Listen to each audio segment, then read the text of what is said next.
লিল্লাহি তাকবীর। মিজান ভাইয়ের আগমন, শুভেচ্ছা স্বাগতম। মিজান ভাইয়ের আগমন, লিল্লাহি তাকবীর, লিল্লাহি তাকবীর। সম্মানিত হাজিরিন, আপনারা ভালো আছেন সবাই? শীতে কষ্ট হচ্ছে না? মাশাআল্লাহ। 3 দিন ব্যাপী তাফসিরুল কোরআনের প্রোগ্রামের সমাপনী রজনী আজকে। আমি খুব লম্বা সময় নিব না, এটা তোমার বিভাগীয় প্রোগ্রাম। খুলনা বিভাগের প্রোগ্রাম পেয়ে গেছে যশোর। মাশাআল্লাহ, 9টা প্যান্ডেল আছে। এখানে ধাক্কাধাক্কির কোনো মানি হয় না। তোমরা ধাক্কাধাক্কি করবা, এই জন্য প্যান্ডেল করা হয় নাই 9টা। বসো, কোনো কথা নাই।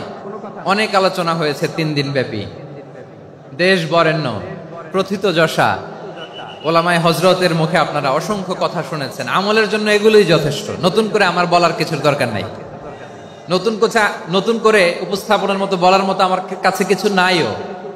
যা বলার 1500 বছর আগে আল্লাহ তাআলা উম্মাকে বলে দিয়েছেন, ঠিক কিনা? এমন কিতাব দান করেছে যে কিতাবে ভুল নাই। যতই পড়ি ততই শেখা যায়। বিয়ন্ডলেস, বাউন্ডলেস, বটমলেস, কুল কিনারা নাই, কুল কিনারা বিহীন সাগর। পড়েন সুবহানাল্লাহ।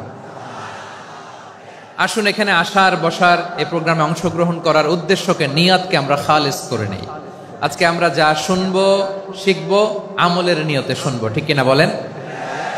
শেষ পর্যন্ত নীরবতা বজায় রাখবো। আমি উঠবো, আপনারা উঠবেন। এর আগে ওঠা যাবে না। স্কেডিউলে একটু চেঞ্জ এসেছে, এশার সালাত হয়নি। আমার আলোচনার পরপরই আজান হবে।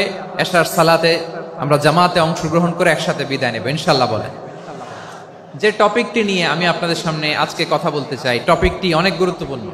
টপিকটি হচ্ছে হিউম্যান রিসোর্স ডেভেলপমেন্ট, মানব সম্পদ উন্নয়ন। কারণ আল্লাহ তাআলা আমাদের যা দেখ আর না দেখ এটা দিছে। মানুষ আর মানুষ, 18 কোটি মানুষ, ঠিক কিনা? এই 18 কোটির জনসংখ্যার দেশে বসবাস করে আমরা খুশি না বেজার? খুশি হইতে হবে, বেজার হইেন না। জাপানের খবর জানেন? তাদের গ্রোথ রেট নিচের দিকে, উল্টো। জনসংখ্যা নাই, বাচ্চা নিলে, সন্তান নিলে গভর্নমেন্ট তাদের টাকা দেয়। আমাদেরকে আল্লাহ তাআলা দয়া করে মায়া করে এই সম্পদটা দিয়েছেন। এই মানব সম্পদকে যেন আমরা কাজে লাগাই ইনশাআল্লাহ। পড়েন সবাই। হিউম্যান রিসোর্স ডেভেলপমেন্ট অনেক জনগুরুত্বপূর্ণ বিষয়, খুব সেন্সিটিভ বিষয়। বুঝতে হবে যশোরের স্মার্ট ছেলেরা, এই যে আমি যাদেরকে দেখতে পাচ্ছি, all are the Gen Z of Jessore.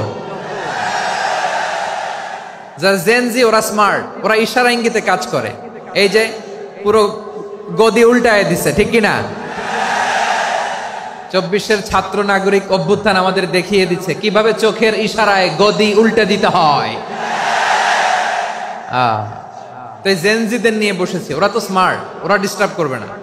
মেহরবানি করে আমার সাথে কানেক্ট করো, 1 to 1, brain to brain, eye to eye, eye contact করো আমার সাথে। তাকাও, কষ্ট হলো আমার দিকে তাকাও, আওয়াজ করা যাবে না, আমার দিকে তাকাও।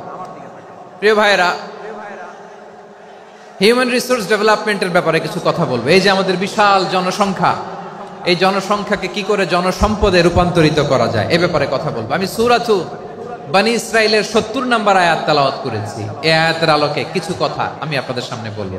আল্লাহ তাআলা ইরশাদ করছেন, ওয়ালাকাদ কাররামনা বনী আদম ওয়া হামালনাহুম ফিল বাররি ওয়াল বাহরি ওয়া রাযাকনাহুম মিনাত তাইয়্যিবাত ওয়া ফাদ্দালনাহুম আলা কাসীরিম মিম্মান খালাকনা তাফদীলা।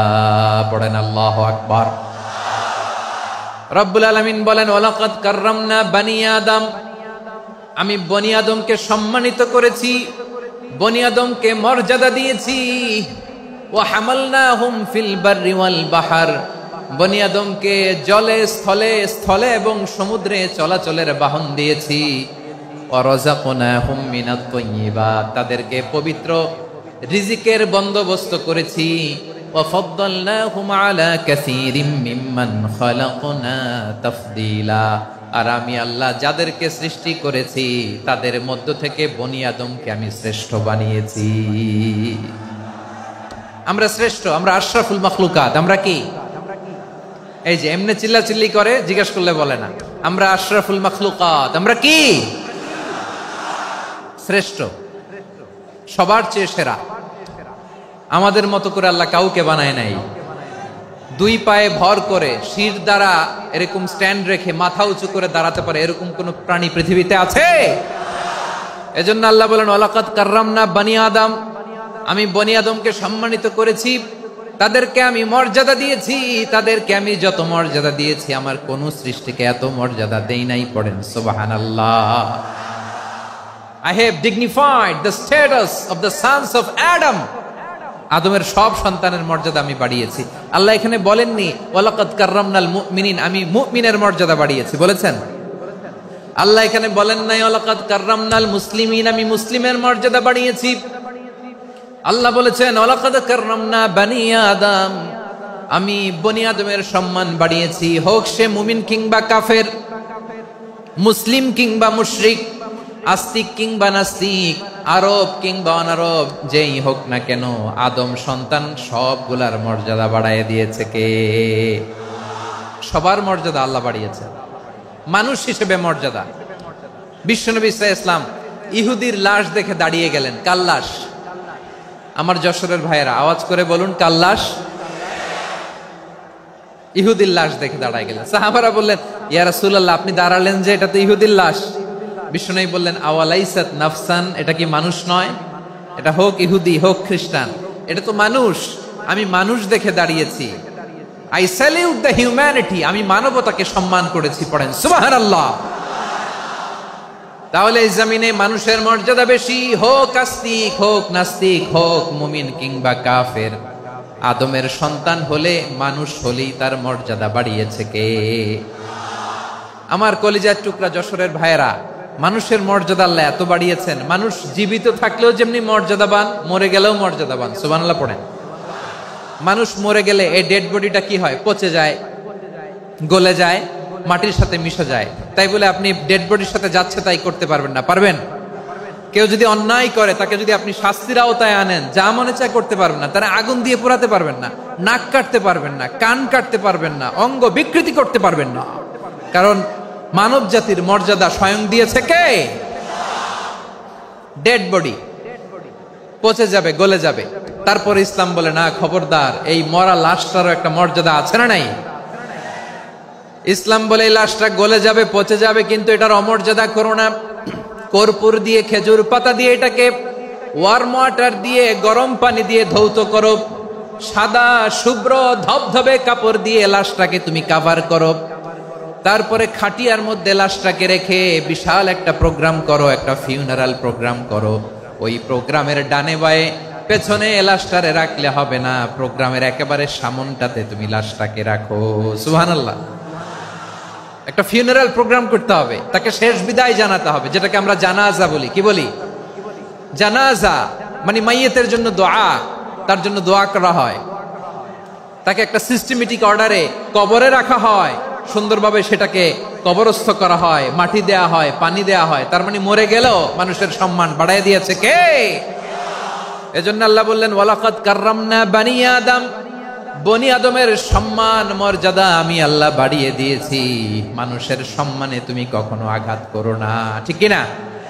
তাহলে ভাই, প্রথম মেসেজ হচ্ছে, the first and foremost message tonight to the people of Jessore. আল্লাহ বলেন I have dignified the status of son of Adam, আমি বনি আদম সবার মর্যাদা বাড়িয়ে দিয়েছি। হোক আস্তিক নাস্তিক, হোক কাফের কিংবা মুশরিক, তার মর্যাদা বাড়াই দিছে কে? যখন বন্যা হয় আমরা ত্রাণ নিয়ে যাই, আমরা শুধু মুসলমানদেরকে ত্রাণ দেই নাকি? হ্যাঁ, আমরা মুসলমানকেও দেই, অমুসলমানকেও দেই, হিন্দুকেও দেই, বৌদ্ধকেও দেই। যেখানেই মানবতা বিপন্ন সেখানে ইসলামের হেল্পিং হ্যান্ড আছে না নাই? সুবহানাল্লাহ। কি দিন আমরা পেয়েছি, কি বিধান আমরা পেয়েছি। ওয়ালাকাদ কাররামনা বানি আদম, আমি বনি আদমকে সম্মানিত করেছি। এরপর আল্লাহ বললেন ওয়া হামালনাহুম ফিল বাররি ওয়াল বাহর, মানুষকে স্থলে এবং সমুদ্রে চলাচলের বাহন আমি দিয়েছি। স্থলে কিভাবে চলবে, জলে কিভাবে চলবে, এই বাহনের ব্যবস্থা করেছে কে? এই জেনজি, এই স্যামড়া, ইরাম করতেছো কিসের জন্য? হ্যাঁ, ইরাম করলে চলবি? হ্যাঁ, বস বস বস বস। আওয়াজ করতেছো কেন? দিবা না, কথা বলতে দিবা না আমাকে? তো এইটা বুঝি তোমাদের ভালোবাসার নমুনা? তোমাদের ভালোবাসার কারণে যদি আমি কোথাও দাঁড়াতেই না পারি, কোথাও বসতে না পারি, কোথাও দুটা কথা বলতে না পারি, এই ভালোবাসা দিয়ে কি হবে আমার? বরং ঘামতে ঘামতে ঘর্মাক্ত হব, রক্তাক্ত হব। কিন্তু সেন্ট্রাল থেকে, সেন্ট্রালি যে ইনস্ট্রাকশন আসবে, সেই ইনস্ট্রাকশনের এক চুল আমরা ডানে বায়ে যাব না। এইটা গণজাগরণের জন্য এইটা দরকার, ইসলামী বিপ্লবের জন্য এইটা দরকার। তো আধা ঘন্টা ধরে যদি তোমাদেরকে থামানোই না যায়, এই লস্কর দিয়ে আমি কি করব? আল্লাহর ওয়াস্তে নো নো নো স্লোগান, চুপচাপ একেবারে আমার দিকে তাকাও।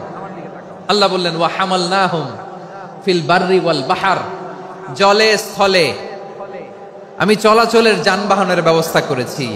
আমরা স্থলে ঘোড়ার উপরে চড়ি, উটের উপরে চড়ি, গাড়ির উপরে চড়ি। এই যে গাড়ির ইঞ্জিন বানাইছি আমরা, এটার মেধা দিয়েছে কে? আবার সাগরের মধ্যে আমরা নৌযান, জলযান, বড় বড় জাহাজ দিয়ে এক মহাদেশ থেকে আরেক মহাদেশ যাই, এক দেশ থেকে মালামাল গুলো আরেক দেশে পাঠাই। সাগরের ভেতরে নৌকাগুলোরে ধরে রাখলো কে? ওয়াল ফুলকিল্লাতী তাজরি ফিল বাহরি বিমা ইয়ানফাউন নাস। মানুষের উপকার আছে এরকম সরঞ্জামাদি নিয়ে সাগরের উপরে বিশাল বিশাল জলযানগুলো চলে। এগুলো ডুবে যায় না, কাত হয়ে যায় না, পড়ে যায় না। এগুলোকে স্থিতিস্থাপকতাকে ঠিক করে রাখলো কে? আপনারা জাহাজ দেখেছেন? জাহাজ, হ্যাঁ, বাড়ি চট্টগ্রাম হইলে দেখতে পারতেন। দেখছেন? বিশাল বিশাল জাহাজ, বিশাল জাহাজ মালামাল নিয়ে এক মহাদেশ থেকে আরেক মহাদেশে যায়। গত মাসে আমার জাপান সফর ছিল। এই যে বাংলাদেশে যে গাড়িগুলো চালান, বেশিরভাগ গাড়ি আসে কিন্তু জাপান থেকে। হাজার হাজার গাড়ি একটা জাহাজ বহন করতে পারে, হাজার হাজার গাড়ি। এটারে সাগরের মধ্যে ভাসাইলো কে? সবাই বলুন, ভাসালো কে? হাজার হাজার গাড়ি নিয়ে জাপানিজ গাড়িগুলো আমাদের চট্টগ্রামের এয়ারপোর্টের বন্দরে ভিড়ে। যুক্তরাষ্ট্রে আমি দেখেছি বিশাল বিশাল জাহাজ। আপনারা টাইটানিক জাহাজের নাম শুনেছেন? টাইটানিকেরও 8 গুণ 10 গুণ বড়। সুবহানাল্লাহ কইবেন না? টাইটানিক জাহাজের 8 গুণ 10 গুণ বড় একটা জাহাজ আছে, আইকন অফ দ্য সি। আমি দেখে এসেছি। রয়্যাল ক্যারিবিয়ান দেখে এসেছি। সাগরের সামনে জেটিতে যখন দাঁড়ালাম, জাহাজটা যখন যায়, আমার মনে হচ্ছে একটা শহর, গোটা শহর, the entire city is floating on the water. পুরো একটা শহর মনে হয় পানির উপর দিয়ে ভেসে যাচ্ছে। পড়েন সুবহানাল্লাহ। এই যে আইকন অফ দ্য সি, এই ক্রুজ, এই জাহাজটা, এটার ভিতরে স্টেডিয়াম আছে। কিসের ভিতরে স্টেডিয়াম? কথা বুঝে নাই বোধহয়। স্টেডিয়াম কিসের ভিতর? সুইমিং পুল আছে, শপিং মল আছে, রেস্টুরেন্ট আছে, ক্লাব আছে, 3000 4000 রুম বিশিষ্ট, কক্ষ বিশিষ্ট হোটেল আছে।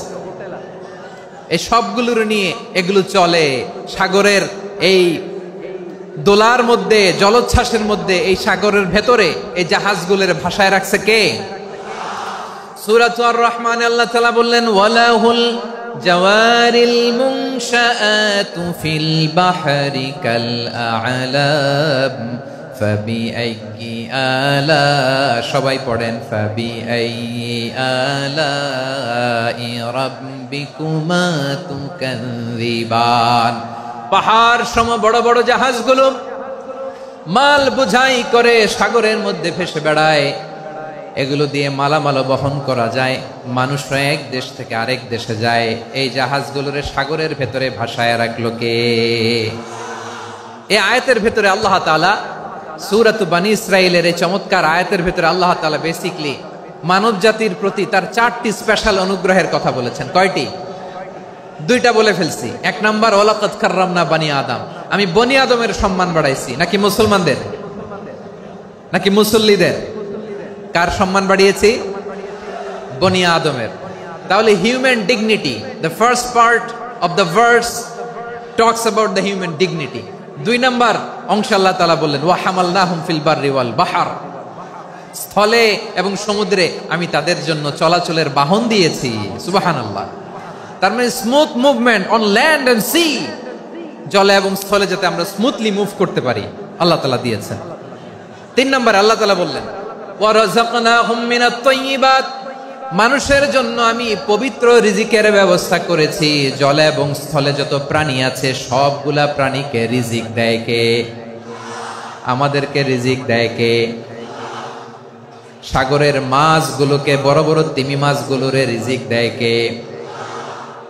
বাতাসের মধ্যে ভেসে বেড়ানো বড় বড় পাখিগুলো, স্ক্যান্ডিনেভিয়ান কান্ট্রি থেকে লক্ষ লক্ষ কোটি কোটি পাখিগুলো যে এক দেশ থেকে আরেক দেশে ট্রান্সফার হয়, এগুলোর রিজিক দেয় কে?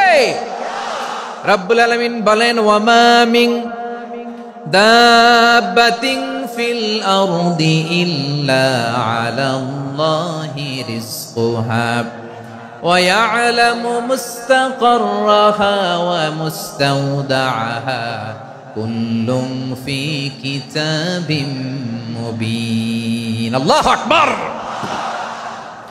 রব্বুল আলামিন বলেন ভূপৃষ্ঠে বিচরণশীল যত প্রাণী আছে সব প্রাণীগুলোকে আমি আল্লাহ আমার নিজের কুদরতে রিজিকের বন্দোবস্ত করি। এই প্রাণীগুলো কোথায় থাকে, কোথায় যায়, সব জায়গায় আমি রিজিক পৌঁছে দেই। রিজিক কেউ দিতে পারে না, রিজিকের মালিক কে? রিজিকের মালিক তিনি আল্লাহ। এজন্য আল্লাহ তাআলা বললেন ওয়া রাযাকনাহুম মিনাত তাইয়্যিবাত। এরপর আল্লাহ বললেন ওয়া ফাদ্দালনাহুম আলা কাসীরিম মিম্মান খালাকনা তাফদীলা। আমি যত প্রাণী সৃষ্টি করেছি সকল প্রাণীর মধ্যে মানুষের মর্যাদা শ্রেষ্ঠত্ব আমি দিয়েছি। সুবহানাল্লাহ পড়েন। তাহলে 1 নম্বরে আল্লাহ বললেন আমি বনি আদমের মর্যাদা বাড়ালাম।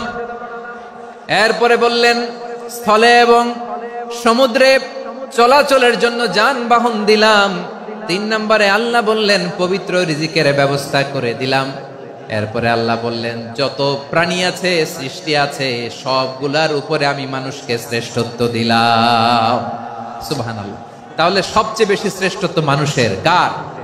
মানুষের। শুধু তাই নয় প্রিয় ভাইরা, আকাশ এবং জমিনে যা কিছু আছে সবকিছু মানুষের জন্য, মানুষের কল্যাণে, মানুষের প্রয়োজনে, মানুষের বশীভূত করে সৃষ্টি করেছেন কে? রব্বুল আলামিন বলেন হুয়াল্লাযী খালাকা লাকুম মা ফিল আরদি জামিআ। এই জমিনের মধ্যে যা কিছু আমি আল্লাহ সৃষ্টি করেছি সব কিছু আমি মানুষের জন্য সৃষ্টি করেছি। পড়েন সুবহানাল্লাহ। হুয়াল্লাযী খালাকা লাকুম মা ফিল আরদি জামিআ, যা আছে সব আমাদের জন্য, সব আমাদেরকে সার্ভিস দেওয়ার জন্য, আমাদের উপকারের জন্য, আমাদের কল্যাণের জন্য। আওয়াজ করে সবাই পড়ুন আল্লাহু আকবার। অন্য আয়াতে আল্লাহ বললেন ওয়াসাখখারা লাকুম মা ফিস সামাওয়াতি ওয়া মা ফিল আরদি জামিআম মিন ইন্না ফি যালিকা লাআয়াতিন লিকাউমি ইয়াতাফাক্কারুন। প্রথমে আয়াতে আল্লাহ বললেন জমিনে যা আছে সব তোমাদের কল্যাণে আমি সৃষ্টি করলাম। এরপরে আল্লাহ বললেন আকাশেও যা আছে সব তোমাদের জন্য সৃষ্টি করলাম, তোমাদের অনুগত বানায় দিলাম। পড়েন সুবহানাল্লাহ।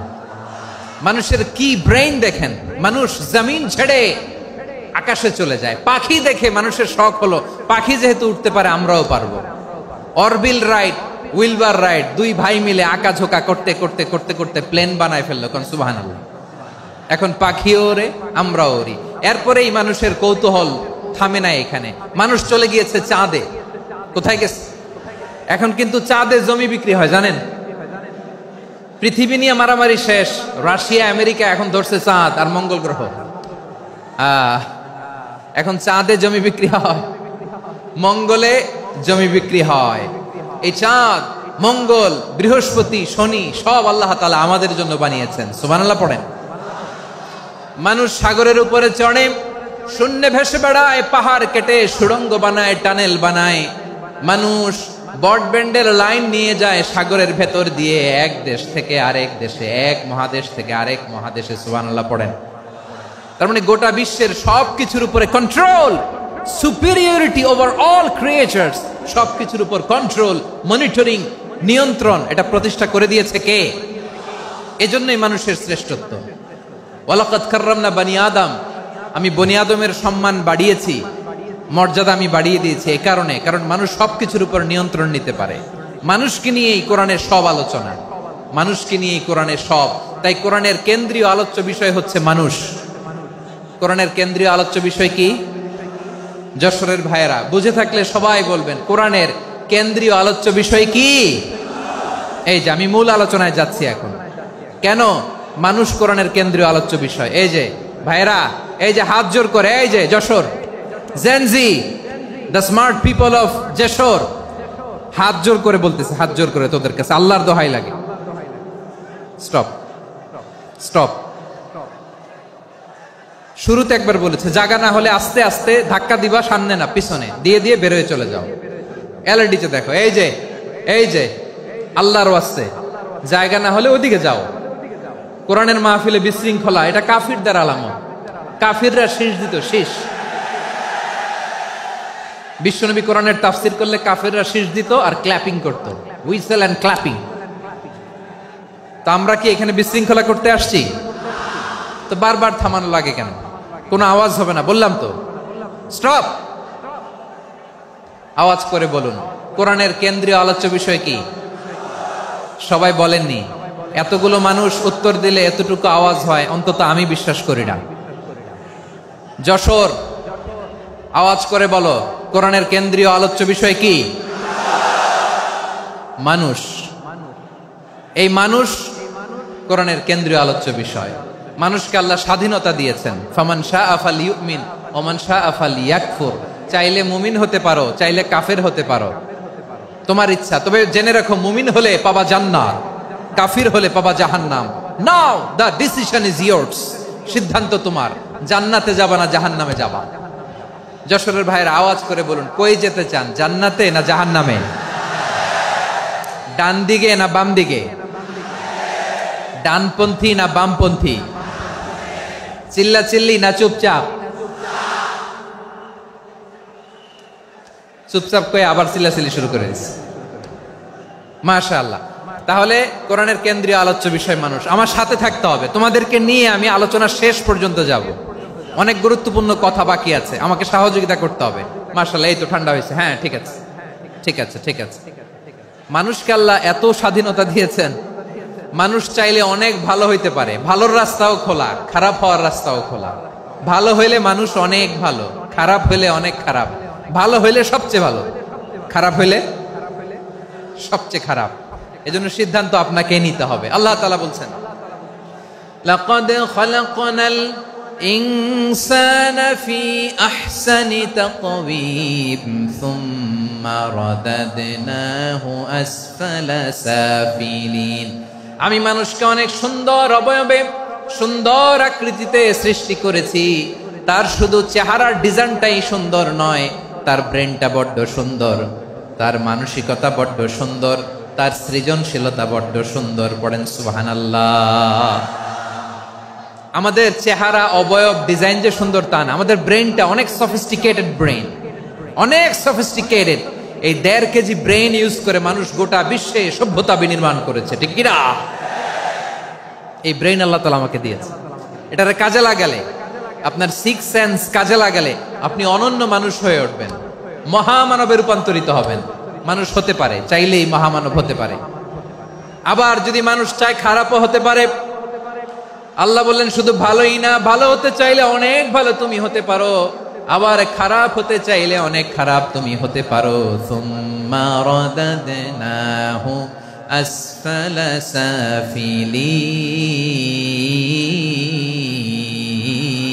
সাফিলিন।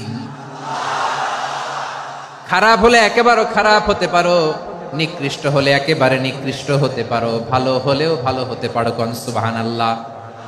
এবার আওয়াজ করে বলুন ভালো হতে চাই না খারাপ, শ্রেষ্ঠ না নিকৃষ্ট? মানুষ ভালো হলে মানুষ ফেরেশতার চেয়েও ভালো, মানুষ খারাপ হলে সে পশুর চেয়েও খারাপ। কথা ঠিক কিনা বলেন? ভালো হলে ফেরেশতার চেয়েও ভালো, খারাপ হলে পশুর চেয়েও নিকৃষ্ট। তার মানে শ্রেষ্ঠত্বে মানুষ, শ্রেষ্ঠত্বে ফেরেশতাকে হার মানায়, আর অধপতনে শ্রেষ্ঠত্বে ফেরেশতাকে ছাড়িয়ে যায়, আর অধপতনে পশুকেও হার মানায়। আই রিপিট, আমি আবারও বলছি, মানুষ শ্রেষ্ঠত্বে ফেরেশতাকে ছাড়িয়ে যায়, আর অধপতনে সে পশুকেও হার মানায়। আওয়াজ করে বলতে হবে ঠিক কি না? এটার প্রমাণ কি? মানুষ শ্রেষ্ঠ হইলে যে ফেরেশতার চেয়েও সেরা, তার প্রমাণ কি? আল্লাহ তাআলা বলছেন, ওয়া ইয কুলনা লিল মালাইকাতি ইসজুদু লি আদম ফাসাজাদু ইল্লা ইবলিস আবা ওয়াস্তাকবারা ওয়া কানা মিনাল কাফিরিন। আল্লাহ বলেন, স্মরণ করো সে সময়ের কথা যখন আমি ফেরেশতাদেরকে বললাম, ও ফেরেশতারা আদমকে সেজদা দাও। সব ফেরেশতারা সম্মান সূচক সেজদা আদমকে দিল, তারা আদমের জন্য সেজদায় লুটিয়ে পড়লো, একজন ছাড়া, তার নাম ইবলিস। আওয়াজ করে বলেন তার নাম কি? সে অহংকার প্রদর্শন করলো, সে কাফের হয়ে গেল, বাকি সব ফেরেশতারা সেজদা দিল। সুবহানাল্লাহ। আবার আদম আলাইহিস সালামকে আল্লাহ জিজ্ঞেস করলেন, সব বলে দিল উত্তর, কিন্তু ফেরেশতাদেরকে একই প্রশ্ন জিজ্ঞেস করলেন, তারা উত্তর করতে পারে নাই। তার মানে এর মধ্য দিয়ে প্রমাণিত হয়, মানুষ ভালো হলে ফেরেশতার চেয়েও ভালো, ফেরেশতার চেয়েও মানুষের মর্যাদা বাড়িয়ে দিয়েছে কে? সব নূরের ফেরেশতা যখন মাটির আদমকে সেজদা দেয়, এটা প্রমাণ করে ফেরেশতার চেয়েও মানুষের মর্যাদা বাড়িয়ে দিয়েছে কে? তুমি মাটির আদমকে প্রথম সৃষ্টি করিয়া ঘোষণা করিয়া দিলে শ্রেষ্ঠ বলিয়া, তাই তো নূরের ফেরেশতা করে আদমকে সেজদা। ঠিক কিনা বলেন? তাই তো নূরের ফেরেশতা করে আদমকে সেজদা, সবার চেয়ে সম্মান দিলে মাটির আদমকে।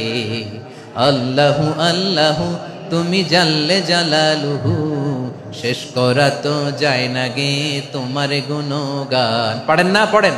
আল্লাহু আল্লাহু তুমি জাল্লে জালালুহু, শেষ করা তো যায় না গে তোমার গুণগান।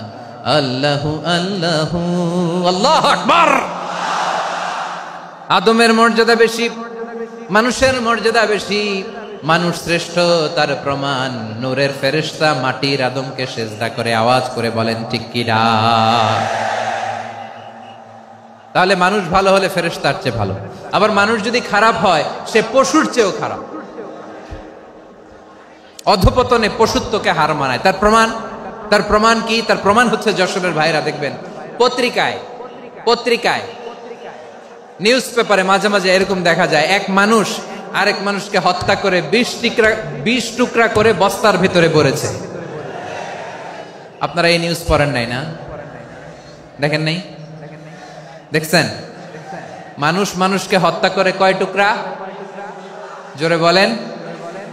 এখানেই ক্ষান্ত হয় না, আবার কোথায় ভরছে? বস্তার ভেতরে। আচ্ছা, বুঝে থাকলে আওয়াজ করে বলেন, কোনদিন শুনছেন একটা হাতি আর একটা হাতিকে হত্যা করে 20 টুকরা করছে, এরপরে বস্তার ভিতরে ভরছে? হইছে? তাহলে দেখেন, মানুষ যদি খারাপ হয় সে পশুকেও হার মানায়। চিল্লায় বলো ঠিক কি না? এমনও দুশ্চরিত্র মানুষ আছে যার নজর থেকে 6 মাসের ছোট্ট মেয়ে থেকে শুরু করে 80 বছরের বৃদ্ধারাও নিরাপদ নয়। পশুকেও হার মানে। মানুষ মানুষের ঘর জ্বালিয়ে পুড়ে মেসাকার করে দেয়, জনপদের পর জনপদ জ্বালায় দেয়, এরকম আছে না নাই? বোমা মেরে শহরগুলো উড়িয়ে দেয়। এই যে ইসরায়েল গাজার মধ্যে যে অ্যাটাক করেছে, এরা মসজিদ মানে নাই, মসজিদে বম ফেলেছে। এরা খ্রিস্টানদের চার্চ, গির্জা মানে নাই, গির্জায় বম ফেলেছে। পৃথিবীর ইতিহাসে never happened in the history of the world that someone bombed on a hospital, on an ICU center. এমন হাসপাতাল যেখানে আইসিইউ রোগীরা আছে, ওই হাসপাতালের উপরও ইসরায়েলি সৈনিকেরা বোমা মেরেছে। জোরে বলেন ঠিক কিনা? এরা মানুষ? আওয়াজ করে বলেন, এরা মানুষ না। প্রিয় ভাইয়েরা, চোখ কান নাক মুখ থাকলেই মানুষ না। যা সামনে দেখেন এগুলো সব মানুষ না, এগুলো জনসংখ্যা। এগুলো কি? সবাই বলুন, এগুলো কি? বাড়ছে জনসংখ্যা, কমছে মানুষ। বাড়ছে জনসংখ্যা, কমছে। এই দুনিয়া এখন তো আর সেই দুনিয়া নাই, মানুষ নামের মানুষ আছে দুনিয়া বোঝাই, সেই মানুষের ভিড়ে আমার আসল মানুষ নাই। ঠিক কিনা? আসল মানুষের বড্ড অভাব, আসল মানুষের বড্ড অভাব। আমার ভাইয়েরা, মানুষ খারাপ হলে পশুকেও হার মানায়। আচ্ছা, আওয়াজ করে বলেন, এই যশোরের ছেলেরা এদিক তাকাও, আওয়াজ করে বলো, যে ইসরায়েলি সোলজাররা উপর থেকে বোমা মারলো, তারাও মানুষ? তারাও কি? ওরাও রক্তে মাংসে মানুষ, ওদেরও পরিবার আছে। বোমা মেরে যেই মেয়েটাকে তারা অনাথ বানায়, ইয়াতিম বানায়, ও কিন্তু বাসায় ওর মেয়েটাকে রেখে আসছে। ঠিক কিনা বলেন? বম্বিং করে যে বাবাকে মেরে, স্বামীকে মেরে স্ত্রীকে বিধবা বানায়, তারও ঘরে স্ত্রী আছে। উপর থেকে বম মেরে মানুষ মেরে দিচ্ছে, তারাও মানুষ। 1945 সালের 6ই আগস্ট আমেরিকান সোলজাররা হিরোশিমায় বম মেরেছে। আমি নিজে দেখে এসেছি জাপানের হিরোশিমাতে। সকাল 8:15 মানুষ কেউ অফিসে যাচ্ছিল, কেউ খেতে খামারে কাজ করতে যাচ্ছিল। লিটল বয় নামে একটা বোম মেরেছে তারা। এই বোমের আঘাতে, পারমাণবিক এই বোমার রেডিয়েশনে আঘাতে বোম ব্লাস্ট হওয়ার পরে মুহূর্তের মধ্যে 1,40,000 নাই। উপর থেকে যারা মারতেছে এরাও মানুষ, যাদেরকে মারলো তারাও। তার মানে মানুষে মানুষে পার্থক্য আছে না? নেই? মানুষে মানুষে পার্থক্য আছে। নাক কান চোখ মুখ থাকলেই মানুষ নয়। বাড়ছে জনসংখ্যা, কমছে মানুষ। চিল্লায় বলো ঠিক কিনা? তাহলে আমরা বুঝলাম মানুষ ভালো হলে অনেক ভালো, খারাপ হলে অনেক খারাপ। ও আমার কলিজার টুকরা যশোরের ভাইয়েরা, আসুন না 3 দিন ব্যাপী এই তাফসিরুল কোরআনের ঐতিহাসিক প্রোগ্রাম থেকে আমরা সিদ্ধান্ত নেই, আমরা ভালো মানুষ হব নাকি খারাপ মানুষ হব। কলিজা থেকে, প্রাণ থেকে আওয়াজ করে সবাই বলুন, ভালো মানুষ নাকি খারাপ মানুষ? ভালো মানুষ হইতে হবে। ভালো মানুষ যারা জগৎটাকে এনলাইটেন করবে, যারা এনলাইটেন করবে, যারা সত্যের বীর সেনানী হয়ে দাঁড়াবে, যারা সত্যের পক্ষে কথা বলবে, যারা জালিমের মসনদকে ভেঙে খান খান করে দেবে। এরকম হওয়ার দরকার আছে না নাই?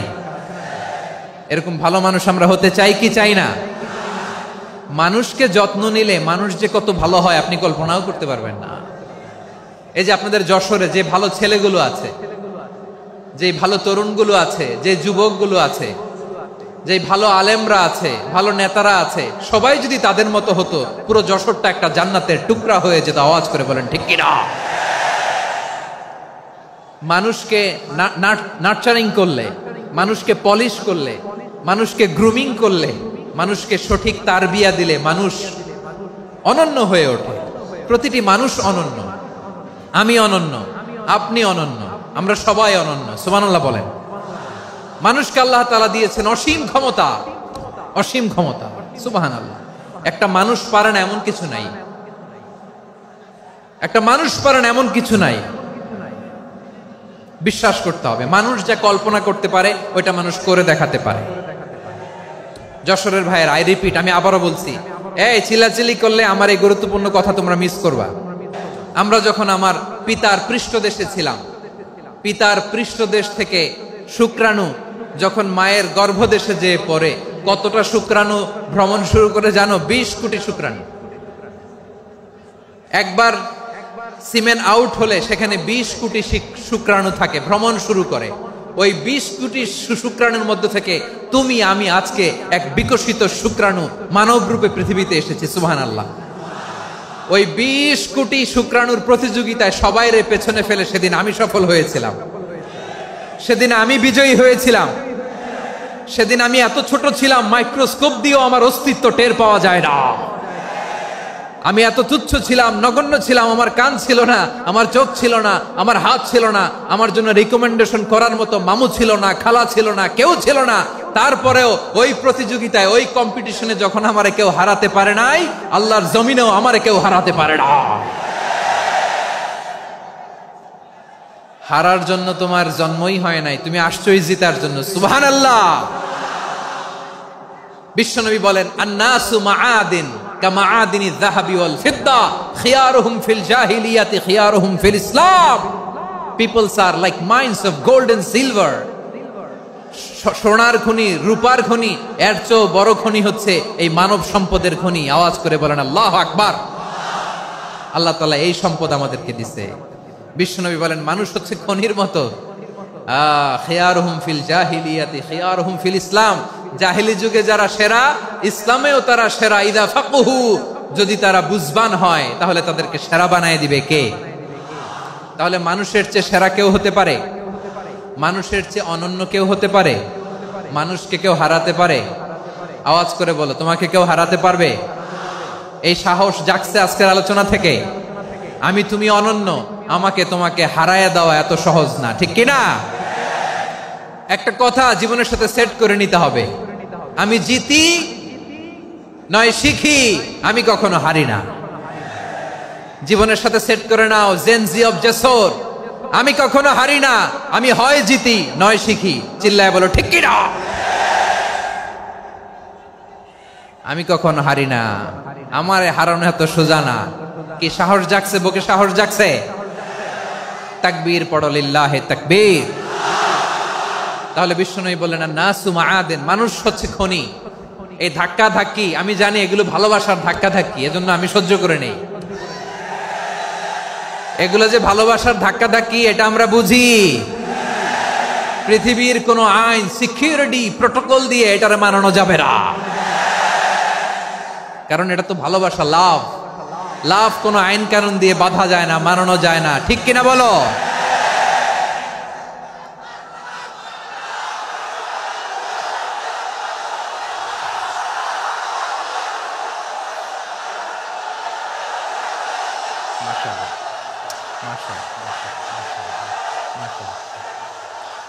ঠিক আছে, বসুন বসুন বসুন। আল নাসু মাআদিন, মানুষ হচ্ছে খনি। এই খনির যত্ন নিতে হবে। আমার মা বাবা যারা এসেছেন, আপনার ছেলে মেয়ের যত্ন নেন। আপনার ছেলের মধ্যে যে কি পটেনশিয়াল আপনি জানেন না। আপনার এই ছোট্ট অবুঝ ছেলেটাই আগামী দিনের শায়েখ আহমদুল্লাহ হবে। আপনার হেফজখানায় পড়া ওই ছোট্ট ছেলেটাই আগামী দিনের আল্লামা মামুনুল হক হবে। আপনার ওই ছেলেটা আমির হামজা হবে, আব্দুল হাই সাইফুল্লাহ হবে।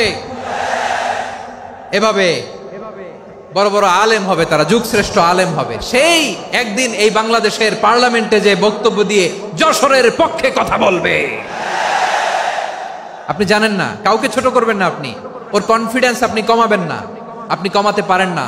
প্যান্ডেলে আমার যে মা বোনেরা আছেন, ছেলে মেয়েদেরকে কখনো ছোট করে কথা বলবেন না। ও যে কোথায় যাবে আপনি জানেন না, আপনি মা হয়ে তাকে সাহস দিবেন, তার কল্পনার জগৎটাকে সাজাতে তাকে উৎসাহিত করবেন, ঠিক কিনা বলেন? আর আমার প্যান্ডেলের আমার প্রিয় শ্রদ্ধাশীলা মায়েরা বোনেরা, আপনারা তো আরো দামি সম্পদ। বিশ্বনবী বলেন, আর দুনিয়া কুল্লুহা মাতা। আল্লাহ আল্লাহ আল্লাহ। বিশ্বনবীর কথার ওজন দেখেন, আর দুনিয়া কুল্লুহা মাতা ওয়া খায়রু মাতা'আদ দুনিয়াল মারআতুস সালিহা। বিশ্বনবী বলেন, দুনিয়ায় যা দেখো সব আল্লাহর দেওয়া অ্যাসেট, মানে সম্পদ। আর এত অ্যাসেটের ভিড়ে সবচাইতে শ্রেষ্ঠ সম্পদ হচ্ছে নেককার নারী। সুবহানাল্লাহ। ভাইয়েরা বোনের সাথে খারাপ আচরণ করো না, সন্তান মায়ের সাথে খারাপ আচরণ করো না। আমাদের মায়েরা আমাদের asset, they are our priceless asset. কারণ এই মায়েদের পেটে এসেছে আল্লাহর ওলিরা, এই মায়েদের পেটে এসেছে খান জাহান আলী, এই মায়ের পেটে এসেছে শাহজালাল ইয়ামানি, এই মায়ের পেটে এসেছে আল্লাহর সব নবীরা। নাকি নবীরা আকাশ থেকে ধপ করে জমিনে নেমে আসছে? মায়ের পেটে আসছে। এই মায়ের পেটগুলো খনি। আমার সম্মানিতা মায়েরা বোনেরা, নিজেকে ইসলাম দিয়ে সাজান, নিজেকে ইসলাম দিয়ে সাজান, নিজেকে পবিত্র রাখুন, নিজের আব্রু ইমান ইজ্জতের হেফাজত করুন, কোরআন পড়ুন, সুন্নাহ পড়ুন। আপনি জানেন না আপনার গর্ভে কে আসছে, কোন ক্ষণজন্মা পুরুষকে আল্লাহ তাআলা আপনার গর্ভে পাঠাবে আপনি জানেন না। মায়েরা নিজেদেরকে পবিত্র রাখুন, ইসলাম চর্চা করুন, কোরআন চর্চা করুন, নৈতিকতা দিয়ে নিজেকে সাজান। যশোরের জেনজি নিজেদেরকে প্রস্তুত রাখো আগামীর বাংলাদেশের জন্য। নৈতিকতা, মোরালিটি, ভ্যালিউজ দিয়ে নিজেকে সাজাও, ইসলাম দিয়ে নিজেকে সাজাও, কারণ আগামীর বাংলাদেশ ইসলামের বাংলাদেশ। বাংলাদেশের আসল পরিচয় ইসলাম। বাংলাদেশের আসল পরিচয় কি? সবাই বলে না। বাংলাদেশের আসল পরিচয় কি?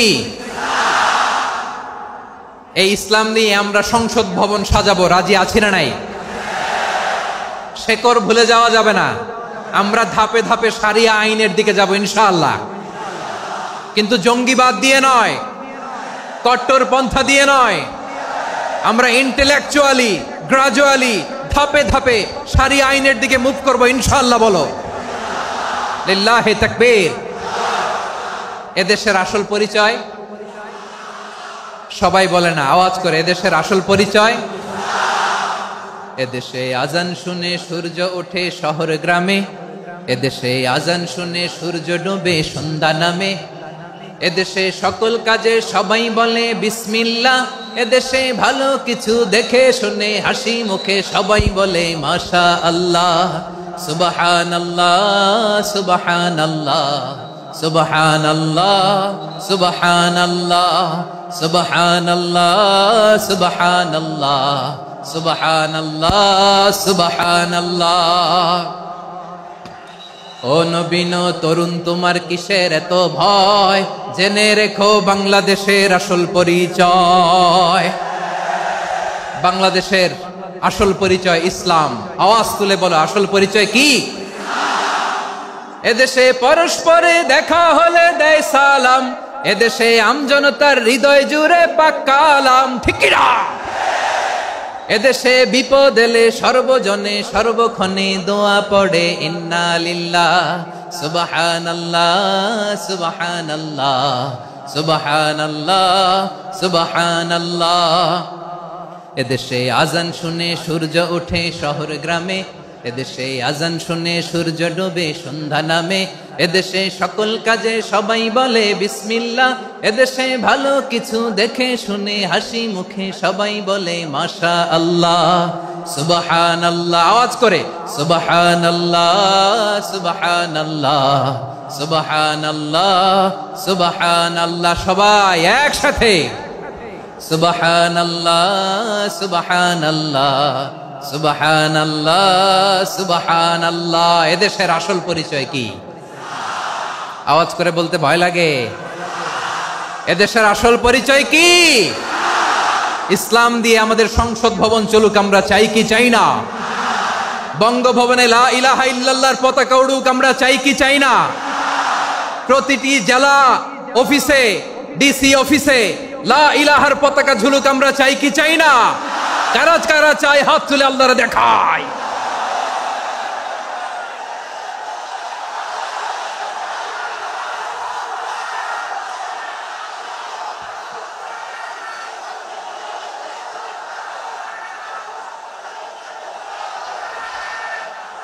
মাশাআল্লাহ মাশাআল্লাহ মাশাআল্লাহ মাশাআল্লাহ।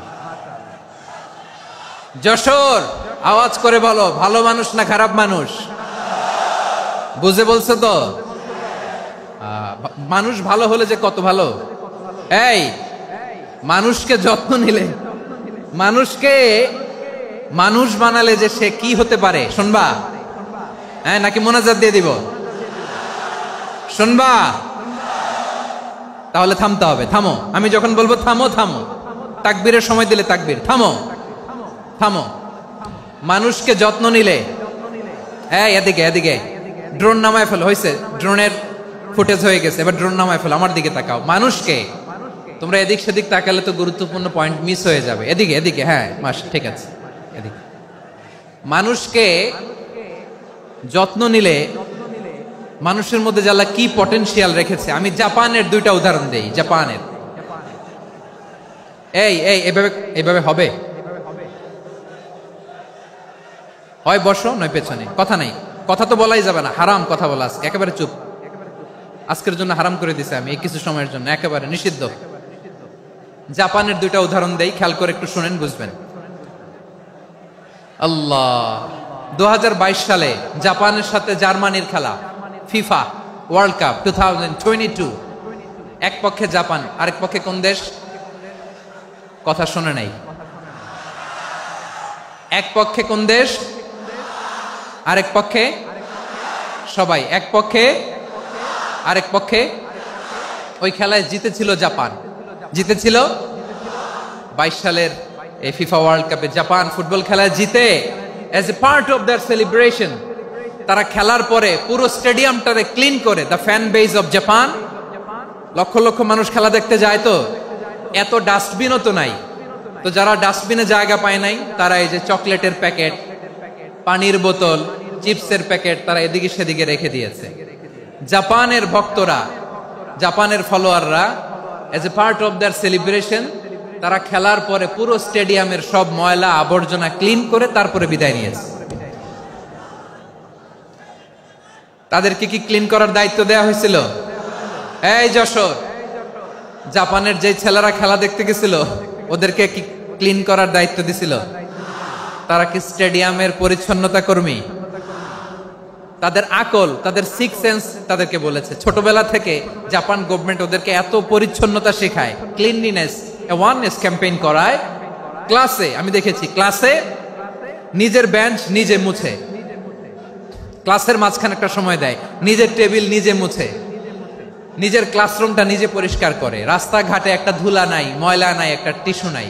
খেলার পরে গোটা বিশ্বকে তাক লাগিয়ে দিয়েছে। জাপানের ফ্যানরা সবার রেখে যাওয়া গার্বেজ, টিস্যু, বোতল পরিষ্কার করে তারপরে স্টেডিয়াম থেকে বিদায় নিয়েছে। আমরা কেন এমন হইতে পারলাম না? আমরা কেন এমন হইতে পারলাম না? জাপানের যারা এগুলো করছে ওদের 3টা করে চোখ না? চোখ তো 3টা, জাপানা লাগো, জাপানা লাগো, হাত তো 4টা, কান তো 6টা, হ্যাঁ? নাকি আমার মতো 2 হাত 2 কানওয়ালা মানুষ?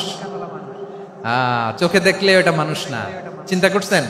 তার মানে জাপানিজদেরকে যে গ্রুমিং করে শিখানোর মাধ্যমে পরিচ্ছন্ন বানানো গেছে, ওরা যেমনি মানুষ আমরাও মানুষ, আমাদের সন্তানদেরকে শেখালে তারাও পারবে, পারবে কিনা? 2 নম্বর উদাহরণ বলি, চট্টগ্রাম ফেনীতে যারা গিয়েছেন, মেঘনা গোমতী ব্রিজ প্রকল্প নাম শুনছেন?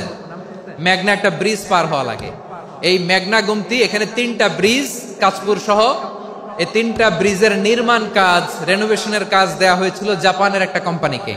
কাকে? জাপানের কোম্পানির নির্মাণ শেষে 738 কোটি টাকা বেঁচে গেছিল, এটা গভর্নমেন্টের হাতে দিয়ে তারা বিদায় নিয়েছে। কত টাকা? 738 কোটি টাকা। যত প্রাক্কলিত ব্যয় নির্ধারণ করা হয়েছে সব টাকা সরকার, তৎকালীন সরকার 2019-এর সরকার, কারা ছিল তো জানেন? এই 2019-এর সরকার তাদেরকে দিয়েছে। তারা রিনোভেশন নির্মাণ শেষে 738 কোটি টাকা অতিরিক্ত বেঁচে গেছিল, এটা আবার গভর্নমেন্টের হাতে বুঝাই দিয়ে তারা বিদায় নিচ্ছে। আমরা কেন এমন হইতে পারলাম না? জাপানের ওরাও মানুষ, আমরাও মানুষ, তার মানে মানুষে মানুষে পার্থক্য আছে না নাই? আচ্ছা, জাপানের 2টা উদাহরণ দিলাম, এবার আমার দেশের 2টা উদাহরণ দিব না? বাংলাদেশের 2টা উদাহরণ দিই। 1 নম্বর উদাহরণ, গত সপ্তাহে আপনারা জানেন কক্সবাজার আমার একটা প্রোগ্রাম ছিল, তো হেলিকপ্টারে গিয়েছিলাম। ফেনী জেলা যখন পার হচ্ছি আমি দেখলাম 3টা উইন্ডমিল। উইন্ডমিল চিনেন তো? বিশাল পিলার, 3টা 4টা পাখা থাকে, বায়ু বিদ্যুৎ কেন্দ্র, বাংলাদেশের প্রথম বায়ু বিদ্যুৎ কেন্দ্র এটা, মুহুরী প্রজেক্ট বলে এটা সম্ভবত, মুহুরী প্রজেক্ট। তো সাগরের বাতাসের ঝাপটায় এটা ঘুরে এনার্জি হয়, ইলেকট্রিসিটি উৎপাদন হয়। তো আমি পাইলটকে বললাম, ভাই এগুলো থেকে কেমন ইলেকট্রিসিটি উৎপাদন হয়? কয় হুজুর একটু হয় না, কিছুই হয় না। কিছুই হয় না মানে? বলে হুজুর বাংলাদেশে যত উইন্ডমিল আছে এটার পাখা একটাও ঘুরে না। আল্লাহ, বলেন কি? তাহলে এই যে কোটি কোটি টাকা ব্যয় করে যে উইন্ডমিল, কয় হুজুর ভিতরে ফিটফাট, উপরে ফিটফাট, ভিতরে সদরঘাট। তার মানে কোটি কোটি টাকা দিয়ে এই উইন্ডমিল বানায়, এখানে কিছু নাই, দুর্নীতির আড্ডাখানা, আখড়াখানা বাংলাদেশ, ঠিক কিনা বলেন? আয় রে, জাপানিজরাও মানুষ, আমরাও মানুষ। আমার এক নিকটাত্মীয় সরকারি চাকরিজীবী, উনি আমাকে বললেন, বাংলাদেশের আর একটা উদাহরণ দেখি। উনি আমাকে বললেন যে প্রতি বছর আমাদের অফিসের ফার্নিচার চেঞ্জ করে। আমি বললাম, প্রতি বছর ফার্নিচার চেঞ্জ করে কেন? বলে যে ফার্নিচার নতুন পারচেজ করলেই তো ওইখানে টাকা, নতুন কিনতে পারলেই টাকা, নতুন উন্নয়নের সবক শোনাতে পারলেই টাকা। প্রথম আলোর রিপোর্ট, কি আলো? প্রথম আলোর রিপোর্ট, গত 15 বছরে উন্নয়নের নামে লুটপাট হয়েছে প্রায় 3.25 লাখ কোটি টাকা। কার রিপোর্ট? আমাদের বানানো কথা। প্রথম আলোর রিপোর্ট। গত 15 বছরে কারা ছিল জানেন তো? হ্যাঁ, শুধু ওনাদেরকেই দোষ দিয়ে লাভ নাই। স্বাধীনতার পর থেকে শুধু শাসকের হাত বদল হয়েছে, আমরা কিছু পাই নাই, ঠিক কিনা বলেন? শুধু ওনাদের দোষ দিয়ে কি লাভ? একদল খাইছে, আরেক দল খাওয়ার জন্য রেডি হয়ে আছে। আমরা এরকম চাই না। আমরা চাই স্বাধীন সার্বভৌম বাংলাদেশ। আমরা চাই দুর্নীতিমুক্ত বাংলাদেশ। আমি নিউজটা যে কতবার পড়লাম, এটা কি সম্ভব? 3.25 লাখ কোটি টাকা লুটপাট, মানে লুটপাট করতে করতে এদেশের জনগণকে ফুটপাতে বসায় দিচ্ছে। প্রিয় ভাইয়েরা, জাপানের মানুষও মানুষ, আমরাও মানুষ। সিদ্ধান্ত আপনার, কোন মানুষ হবেন, ভালো মানুষ না খারাপ মানুষ? আজকের আলোচনার বিষয় হচ্ছে মানব সম্পদের উন্নয়ন, human resource development. It's a process to increase the capacity of knowledge, skill, capacity of the people of a country. একটা দেশের মানুষের জ্ঞান, তাদের দক্ষতা কি করে বাড়ানো যায়, বাড়িয়ে দেশের উন্নয়ন করানো যায়, এটাই হচ্ছে মানব সম্পদ উন্নয়নের মূল কথা। তাহলে মানব সম্পদ হচ্ছে একটা দেশের সবচাইতে শক্তিশালী পুঁজি। প্রাকৃতিক সম্পদ, খনিজ সম্পদের চেয়েও দামি হচ্ছে মানব সম্পদ। আমার প্রিয় যশোর, প্রাকৃতিক সম্পদ, খনিজ সম্পদের চেয়ে দামি সম্পদ কি সম্পদ? আল্লাহ তাআলা দয়া করে আমাদেরকে এই মানব সম্পদ দিয়েছেন। আসুন আমাদের এই মানুষগুলোকে আমরা সোনার মানুষ বানাই। রাজি আছেন তো সবাই? রাজি আছেন? মানুষ পারে না এমন কোনো কিছু নাই, চাইলে সব পারে। এজন্য মানুষকে তারবিয়া দিতে হবে, যথাযথভাবে তাদেরকে গড়তে হবে। আসুন আমরা সিরাতের আয়নায় বিশ্বনবীর জীবনী থেকে দেখি তিনি কিভাবে হিউম্যান রিসোর্সকে ম্যানেজ করতেন। যদি আপনাদের সময় হয়, দু একটা উদাহরণ দিয়ে আজকে আমি আমার আলোচনার বিদায় নিব। হবে, সময় হবে কয়েক মিনিট। হ্যাঁ, শান্ত থাকবেন তো? শান্ত থাকবা? হ্যাঁ, ঠিক আছে। এই ধাক্কার মধ্যে ঢুকছে, এবার মজা বুঝতেছো তো? হ্যাঁ, মানা করছিলাম না? ঠিক আছে, টের পাও। হ্যাঁ, ঠিক আছে। যে আওয়াজ করবে আমি ওকে দেখতেছি, কে কে আওয়াজ করে দেখতেছি। শেষ কথা, শেষের দিকে চলে আসছি। বিষ্ণু ইসলাম কিভাবে হিউম্যান রিসোর্সকে ম্যানেজ করতেন, মজার কথা আছে কয়েকটা, বলে বিদায় নেব। বিশ্বনবী কিভাবে এই মানব সম্পদকে ম্যানেজ করতেন। বিশ্বনবী, he was a very good talent hunter, চৌকস ট্যালেন্ট হান্টার ছিল। কার মধ্যে কি ট্যালেন্ট আছে দেখলেই বুঝে ফেলতেন। সুবহানাল্লাহ পড়বেন না? কি নবী আমরা পেয়েছি! He was a very good talent hunter. আমার নবী, তিনি চৌকস ট্যালেন্ট হান্টার ছিলেন। কার মধ্যে কি প্রতিভা বের করতেন, ওই প্রতিভাকে ইসলামের কল্যাণে কাজে লাগাতেন। সুবহানাল্লাহ বলেন। যাকে যেই জায়গায় সেট করলে ভালো হবে তাকে ওই জায়গায় সেট করতেন। কয়েকজন সাহাবীর জীবনী শোনাই। আবু মাহজুরা রাদিয়াল্লাহু তাআলা আনহু, মক্কার মুয়াজ্জিন, আগে ছিল মুশরিক, পরে হইছে মুমিন। উনি কিভাবে মুমিন হইলেন এই ঘটনাটা একটু আপনাদের শোনাতে চাই। তা আপনাদের তো সময় নাই হাতে। হ্যাঁ, সময় আছে? এই জেনজি শেষ করে দিল আজকের প্রোগ্রামটা। 1 ঘন্টা ধাক্কা ধাক্কি করে কেমনে দাঁড়ায় আছে আমি বুঝলাম না।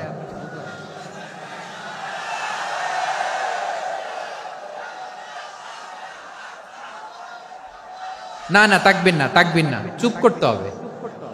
What I need, you stop. Just shut up.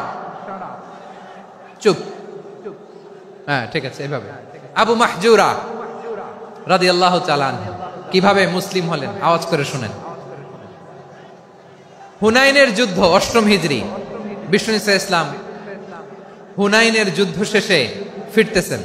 পথিমধ্যে বেলাল রাদিয়াল্লাহু তাআলা আনহু, এই যে আবার কথা, আই রে আল্লাহ রে, এখানে ধাক্কা ধাক্কি কেন? চলে যাও, পেছনে যাও, যাও পেছনে যাও। কি আজীব তামাশা! যেখানে যায় এখানে ধাক্কা ধাক্কি, মারামারি, গায়ের উপরে কাঁধের উপরে শাউটিং। অনেক গুরুত্বপূর্ণ কথা পয়েন্ট করে নিয়ে আসে যে বলবো, এই শাউট করার কারণে প্রোগ্রামটাই নষ্ট করে দেয়। আসছে আমার ভালোবাসা দেখাইতে, প্রোগ্রামটাই শেষ করে দিয়ে চলে যায়। স্টপ।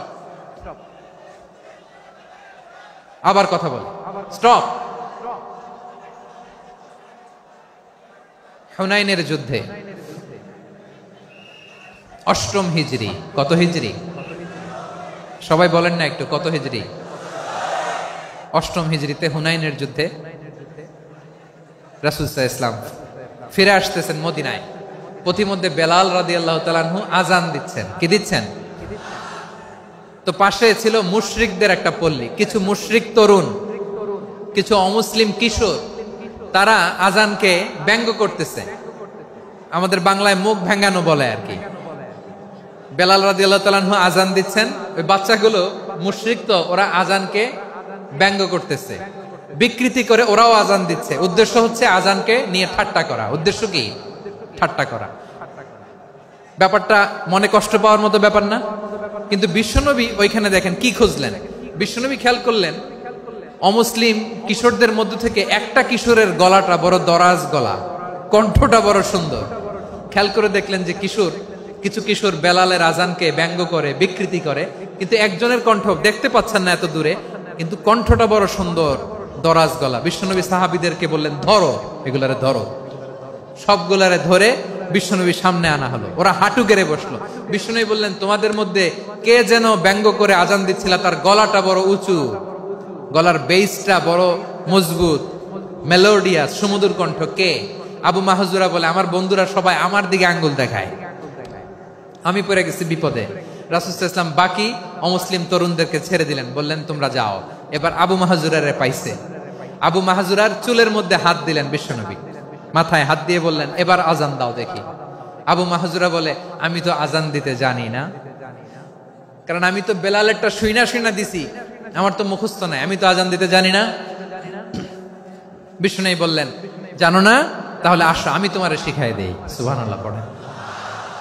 আবু মাহজুরা হাঁটু গেড়ে বসে, বিশ্বনবীর মোবারক হাত আবু মাহজুরার চুলের মধ্যে। বিশ্বনবী আজানের মুআল্লিম আবু মাহজুরাকে বলতেছে, ঠিক আছে তোমারে শিখাই দিচ্ছি, আমি যা যা বলবো আমার সাথে সাথে বলো, পারবা? আবু মাহজুরা বলে, পারবো। বিশ্বনবী আজান দিচ্ছেন মাথায় হাত দিয়ে, আল্লাহু আকবার, আল্লাহু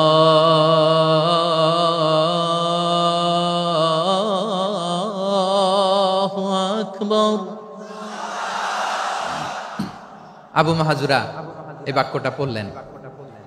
বিশ্বনবী দ্বিতীয় বাক্য পড়তে আরম্ভ করলেন, আল্লাহু আকবার,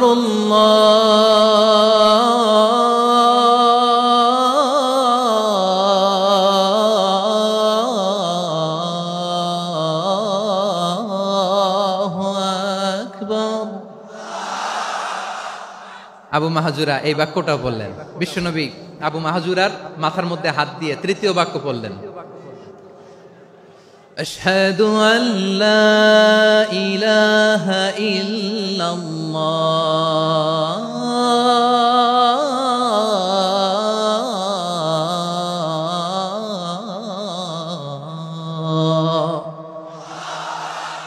আবু মাহজুরা তৃতীয় বাক্য পড়লেন। বিশ্বনবী একটা বাক্য পরে আবু মাহজুরা পরে, বিশ্বনবী পরে আবু মাহজুরা পরে। আবু মাহজুরা কিন্তু অমুসলিম, মুশরিক। আবু মাহজুরা বলে, এক একটা বাক্য পড়ি আমার কলিজাটা গলে ঠান্ডা হয়ে যায়। এতদিন মোহাম্মদকে গালি দিতাম, এখন মোহাম্মদ আমার মাথায় যখন হাত রাখছে আমার সারা শরীর ঠান্ডা হয়ে গেছে। বিশ্বনবী আজান শিখাচ্ছেন, একটা একটা বাক্য পড়ে আবু মাহজুরাও পড়ে, বিশ্বনবী পড়ে, আবু মাহজুরাও পড়ে। পুরো বাক্যগুলো যখন শেষ, আজান শেষ, আবু মাহজুরাও যখন পুরো আজান পড়লেন, আবু মাহজুরা বললেন, এতদিন মোহাম্মদের চেহারা দেখলে আমার ঘৃণা লাগতো, আজ থেকে মোহাম্মদের চেহারার চেয়ে প্রিয় চেহারা আমার কাছে নাই। আবু মাহজুরা বললেন, ও মুহাম্মদ, আজানের বাক্য তো আপনি আমারে শেখালেন, এখানেই শেষ করবেন না, আপনি আমারে পড়ায় দেন লা ইলাহা ইল্লাল্লাহু মুহাম্মাদুর রাসূলুল্লাহ সাল্লাল্লাহু আলাইহি ওয়াসাল্লাম। বিশ্বনবীর সাথে দাঁড়িয়ে উনি শাহাদা পড়ে মুসলমান হয়ে গেলেন। এবার আবু মাহজুরা বলে, ইয়া রাসূলুল্লাহ, ইয়া হাবিবাল্লাহ, আমি মুমিন হয়েছি, মুসলমান হয়েছি, আপনার কাছ থেকে আজান শিখার সৌভাগ্য আমি লাভ করেছি গো নবী।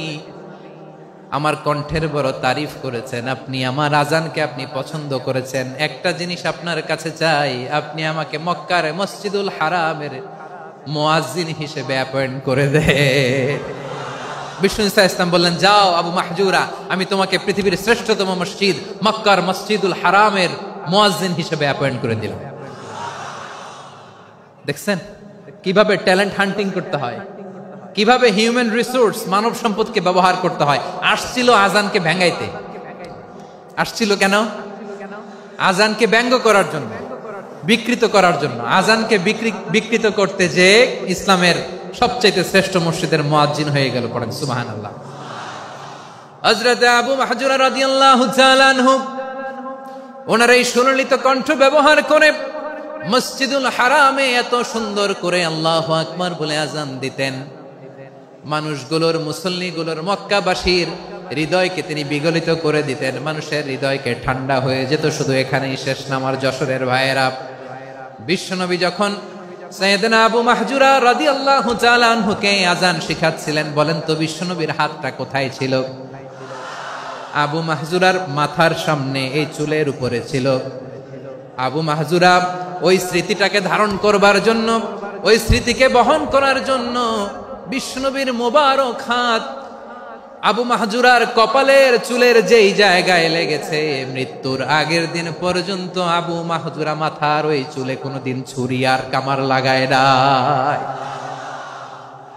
সেখানে কেচি লাগায় নাই, চুলের মধ্যে খুর লাগায় নাই। আবু মাহজুরা ডান দিকের চুল কাটতো, বাম দিকের চুল কাটতো, পেছনের চুল কাটতো, সামনের চুল কাটতো না। আবু মাহজুরা রাদিয়াল্লাহু তাআলা আনহুর সামনের চুলগুলো বড় হতে হতে যখন এত বড় হয়ে যায়, তিনি চুলগুলো পেঁচিয়ে মাথার মধ্যে রাখতেন। তারপরে তিনি পাগড়ি পরতেন। সবাই জিজ্ঞেস করতো, আবু মাহজুরা, এটা আবার কেমন স্টাইল? দেখতে তোমারে কি বিদঘুটে লাগে? কেমন অড লাগে? কেমন খারাপ দেখা যায়? মক্কায় এমন কোন মানুষ তো দেখি নাই, ডানে চুল কাটে, বায়ে চুল কাটে, পেছনে চুল কাটে, সামনে কাটে না। ওরে আবু মাহজুরা, কেমন দেখা যায় তোমারে? তুমি সামনের চুল কাটো না কেন?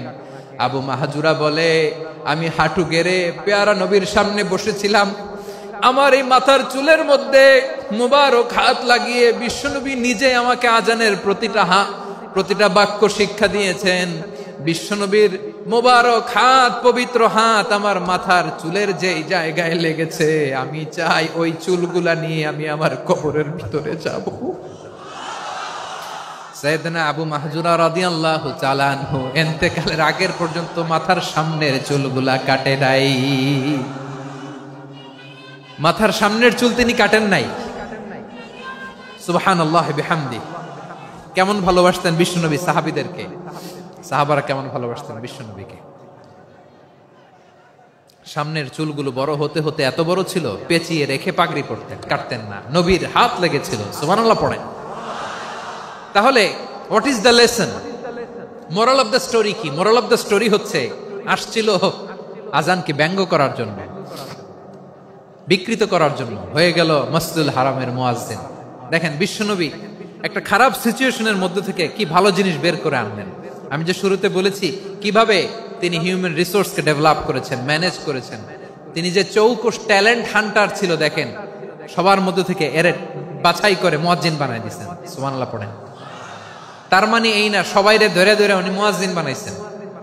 যার যেই ট্যালেন্ট আছে তাকে ওই কাজে অ্যাসাইন করেছেন। যার যেই প্রতিভা আছে তার প্রতিভাকে ইসলামের কাজে লাগিয়েছেন। সুবহানাল্লাহ পড়েন। যায়েদ বিন সাবিত রাদিয়াল্লাহু তাআলা আনহু নাম শুনেছেন? যশোর, কথা বেরোয় না। যদি জিজ্ঞাসা সালমান খানের নাম শুনছেন, সবাই হাত তুলবে, জি হুজুর শুনছি, মানে সব দেখা শেষ।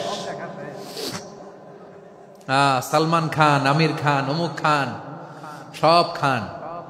মুখস্থ, কিন্তু যায়েদ বিন সাবিতের নাম মুখস্থ নাই মুসলমানদের। যেই সাহাবী মাথার সামনের চুল কাটে নাই, মসজিদুল হারামের মুয়াজ্জিন বানাইছেন বিশ্বনবী, সাহাবীর নাম কি? খায়া ফেলাইছে, স্লোগানের সাথে খায়া ফেলাইছে। আবু মাহজুরা, কি নাম? আবু মাহজুরা আল জুমাহি রাদিয়াল্লাহু তাআলা আনহু। এই নামটা আজকে নিয়ে যাইতে হবে যশোর। আবু মাহজুরা রাদিয়াল্লাহু তাআলা আনহু। 2 নম্বরে বলছিলাম যায়েদ বিন সাবিত রাদিয়াল্লাহু তাআলা আনহু।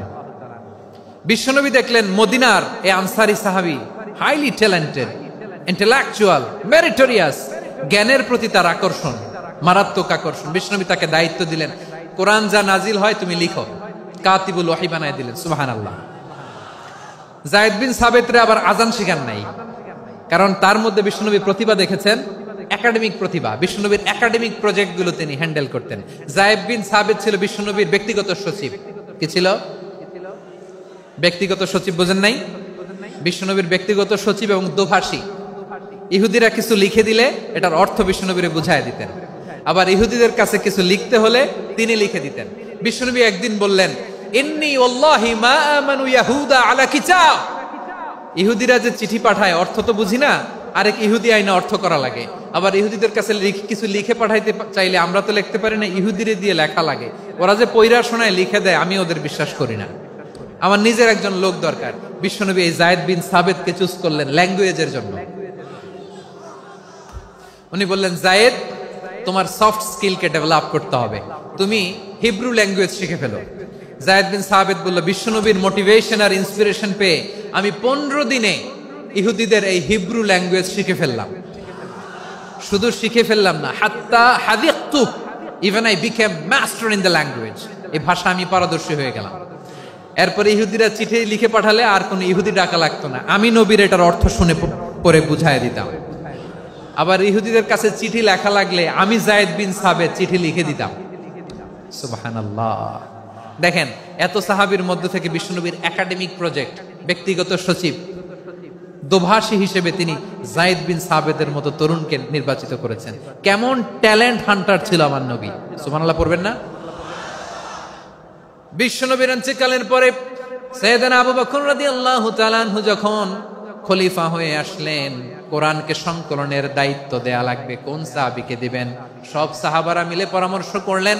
সাইয়েদনা আবু বকর, ওমর সবাই মিলে এই বিশাল কোরআন সংকলনের গুরু দায়িত্ব বিশ্বনবীর ব্যক্তিগত সচিব, বিশ্বনবীর দোভাষী, বিশ্বনবীর সিলেক্ট করাই লোক যায়েদ ইবনে সাবিত রাদিয়াল্লাহু তাআলা আনহুকে দিয়েছে। কোরআনের কপি তো আজকে এখানে রাখে নাই। এই যে আজকের যে কোরআন পড়েন, এটা আগে এরকম ছিল না। কোরআন নাজিল হলে সাহাবারা চামড়ার, ওটের চামড়ায় লিখে ফেলতো, ওটের চ্যাপ্টা হাড্ডির মধ্যে লিখে ফেলতো, গাছের গুড়ির মধ্যে লিখে ফেলতো। বিভিন্ন জনের কাছে ছড়ানো ছিটানো ছিল। আবু বকর রাদিয়াল্লাহু তাআলা আনহু একসাথে করলেন, পরবর্তীতে উসমান রাদিয়াল্লাহু তাআলা আনহু একসাথে করলেন। 114 সূরার এখন এই মুসহাফ, এই কম্পাইলেশন, এই কপি আমরা পেয়েছি, যার হিউজ কন্ট্রিবিউশন ছিল। এই পুরো কোরআন কম্পাইলেশনের প্রজেক্ট ম্যানেজার ছিল যায়েদ বিন সাবিত রাদিয়াল্লাহু তাআলা। কোরআন কম্পাইলেশনের প্রজেক্ট ম্যানেজার। দেখেন, উনারে মাথায় হাত দিয়ে আজান শিখায় নাই। সুবহানাল্লাহ কইবেন না? তাহলে প্রথম সাহাবী আবু মাহজুরাকে মুয়াজ্জিন বানাইলেন, যায়েদ বিন সাবিতকে ব্যক্তিগত সচিব আর দোভাষী বানালেন, মুসআব ইবনে উমাইর রাদিয়াল্লাহু তাআলা আনহুকে ইসলামের প্রথম অ্যাম্বাসেডর বানালেন। তাহলে তৃতীয় নাম্বার একজন সাহাবীর নাম বলছি, মুসআব ইবনে উমাইর। মুসআব কি নাম? নামটা কেমন লাগে? এই কয়েকজনের ভাল লাগে, বাকিদের ভাল লাগে না? ভাল লাগে? এই এই আর কয়েকটা মিনিট দেওয়া যাবে না আমাকে আল্লাহর রাস্তে? হ্যাঁ, ঠিক আছে। আমি তোমাদেরকে ভালোবাসা দেখাবো, দোয়া করব, যদি চুপ থাকো, একেবারে চুপ, কষ্ট সহ্য করো। বাকিরা যা সওয়াব পাবে তোমরা ডবল পাবা, যেহেতু কষ্ট বেশি, কিন্তু চুপ। 3 নাম্বার সাহাবীর নাম মুসআব। এই ধাক্কাধাক্কি কেন? ধাক্কাধাক্কি কেন রে ভাই? না না না, এরকম হইলে আসবো না যশোর, আমি আর আসবো না। হয় পিছনে চলে যাও, নাহলে চুপ, ধাক্কাধাক্কি নেই। 3 নাম্বার সাহাবীর নাম মুসআব কি নাম? He was the first ambassador in Islam. ইসলামের প্রথম ডিপ্লোম্যাট, প্রথম কূটনৈতিক, ইসলামের প্রথম কূটনৈতিক, ইসলামের প্রথম ডিপ্লোম্যাট, প্রথম অ্যাম্বাসেডর মুসআব ইবনে উমাইর। মক্কার তরুণ যুবক, উনি পারফিউম লাগাইলে মানুষ দেখলেই বুঝতো এটা মুসআব লাগাইছে। এমন ড্যাশিং ফেসের ছিল, এমন স্মার্ট ড্যাশিং ফেস, এমন পার্সোনালিটির মানুষ ছিল মুসআব রাদিয়াল্লাহু তাআলা আনহু। কারণ যিনি ইসলামের স্পোকম্যান হবেন, মুখপাত্র হবেন, তার স্মার্ট হওয়ার দরকার আছে না নাই? আকাবার প্রথম শপথ যখন হলো, তাদের সাথে বিষ্ণু ঈসা ইসলাম মদিনাতে একজন মুখপাত্র পাঠালেন, ডিপ্লোম্যাটকে পাঠালেন, অ্যাম্বাসেডর অফ ইসলাম। তিনি হচ্ছেন মুসআব ইবনে উমাইর। পড়েন সুবহানাল্লাহ। বিশ্বনবী দেখলেন সে অনেক স্মার্ট, তার ডেডিকেশন আছে, সিনসিয়ারিটি আছে, এবং মদিনায় যে আউস খাজরাজ গোত্রের নেতাদের সাথে ডিল করতে হবে, ইহুদিদের সাথে ডিল করতে হবে, ওখানে একজন পাক্কা জানু খেলোয়াড়ের দরকার আছে না নাই? মুসআব ইবনে উমাইর রাদিয়াল্লাহু তাআলা আনহু, ওনাকে বিষ্ণু ঈসা ইসলাম চুজ করলেন। এবং বিষ্ণু ঈসা ইসলামের এই চুজিংটা, এই সিলেকশনটা এত সুন্দর ছিল, তিনি মদিনাতে যে বিশ্বনবী আসার আগেই মদিনার জমিনকে তিনি উর্বর করে ফেলছেন। প্রতিটা ঘরে ঘরে কালিমার দাওয়াত তিনি পৌঁছায় দিচ্ছেন। জুমার বিধান নাজিল হয়েছে, কিন্তু মক্কায় পরিবেশ নাই জুমা পালনের। বিষ্ণু ঈসা ইসলাম একজনকে দিয়ে খবর পাঠালেন, যাও মদিনায় মুসাবকে যে বলো, মুসাব তো আমার শিক্ষক, আমার স্পোকম্যান, মদিনাতে যেন তারা জুমা কায়েম করে। বিশ্বনবীর আগেই মুসআব মদিনার মুসলিমদেরকে নিয়ে মদিনায় প্রথম জুমা কায়েম করে ফেলছে। কোন সুবহানাল্লাহ। ডিপ্লোম্যাটদের কেমন হইতে হয়, অ্যাম্বাসেডারের কেমন হইতে হয়, মুসআব রাদিয়াল্লাহু তাআলা আনহুর কাছ থেকে শিখে নাও। মুসআব নামটা কেমন লাগে? যশোর যাদের সন্তান হবে, ছেলে সন্তান, আমার রাস্তায় পাইলে সবাই জিজ্ঞেস করে, হুজুর একটা নাম দেন, আমার ছেলে হবে। যশোরবাসীর জন্য আমি একটা নাম দিয়ে দিলাম, নাম রাখতে হবে মুসআব। কি নাম? নামটা যাদের ভাল লাগে, ছেলে সন্তান অনাগত আসবে, মনে চাইলে নাম রেখে দিবেন মুসআব রাদিয়াল্লাহু তাআলা আনহুর নামে মুসআব। তাহলে মুসআব রাদিয়াল্লাহু তাআলা আনহুকে বিশ্বনবী ল্যাঙ্গুয়েজ শিখান নাই, সফট স্কিল শিখান নাই। যায়েদ রাদিয়াল্লাহু তিনি হিব্রু ল্যাঙ্গুয়েজ শিখেছেন, সুরিয়ানি শিখেছেন, কিন্তু মুসআবকে তিনি বানিয়েছেন the spokesman of Islam, the first diplomat, the ambassador of Islam. সুবহানাল্লাহ পড়বেন না? আব্দুল্লাহ ইবনে আব্বাস রাদিয়াল্লাহু তাআলা আনহু বিশ্বনবীর কাজিন, চাচাতো ভাই। আবার মাইমুনা রাদিয়াল্লাহু তাআলা আনহু, মাইমুনা নবীর স্ত্রী, তিনি ছিলেন আব্দুল্লাহর আপন খালা। তো নবীর বউ যদি ওনার খালা হয়, নবী তার কি? বুঝে নাই, নবী তার কি? খালু। তাহলে সম্পর্ক অনেক গভীর, কাজিন আবার খালু। ছোট্ট মানুষ, তাই রাতে মাঝে মাঝে ঘরে থাকতো। বিশ্বনবী দেখলেন আব্দুল্লাহ যেহেতু আমার ঘরে ঢুকতে পারে, আব্দুল্লাহরে এই উম্মতের বড় শিক্ষাবিদ বানাইতে হবে। কথা বোঝে নাই? আব্দুল্লাহকে কি বানাইতে হবে? শিক্ষাবিদ, এডুকেটর অফ দিস উম্মাহ, এই উম্মার শিক্ষাবিদ বানাইতে হবে। তাই আব্দুল্লাহ ইবনে আব্বাসকে বিশ্বনবী হাতে কলমে শিক্ষা দিয়েছেন। আহারে, আর এরপরে যে কি ভাষা আসবে তোমাদের জন্য আমার মুখ থেকে আমি নিজেও জানি না।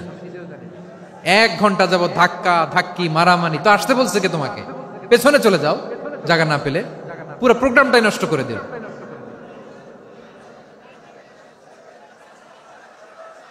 জি, আমার দিকে তাকান, আমি শেষ করে দিচ্ছি। হবে না, ইন্টেলেকচুয়াল আলোচনা এখানে হবে না, আমি বুঝতে পারছি, আমি শেষ করে দিচ্ছি। আব্দুল্লাহ ইবনে আব্বাস রাদিয়াল্লাহু তাআলা আনহু, মনোযোগ দিয়ে কয়েকটা মিনিট শুনুন, আমি এখনই শেষ করে দিচ্ছি, এরপর আওয়াজ করবে। এই যে এগুলো কি আমি বুঝলাম না। আমি বললাম না সব করা যাবে, বসে যাও, শুয়ে যাও, চলে যাও, আওয়াজ করা যাবে না। অন্যকে বসো এটাও বলার দরকার নেই, জাস্ট এদিকে তাকাও। আল্লাহ।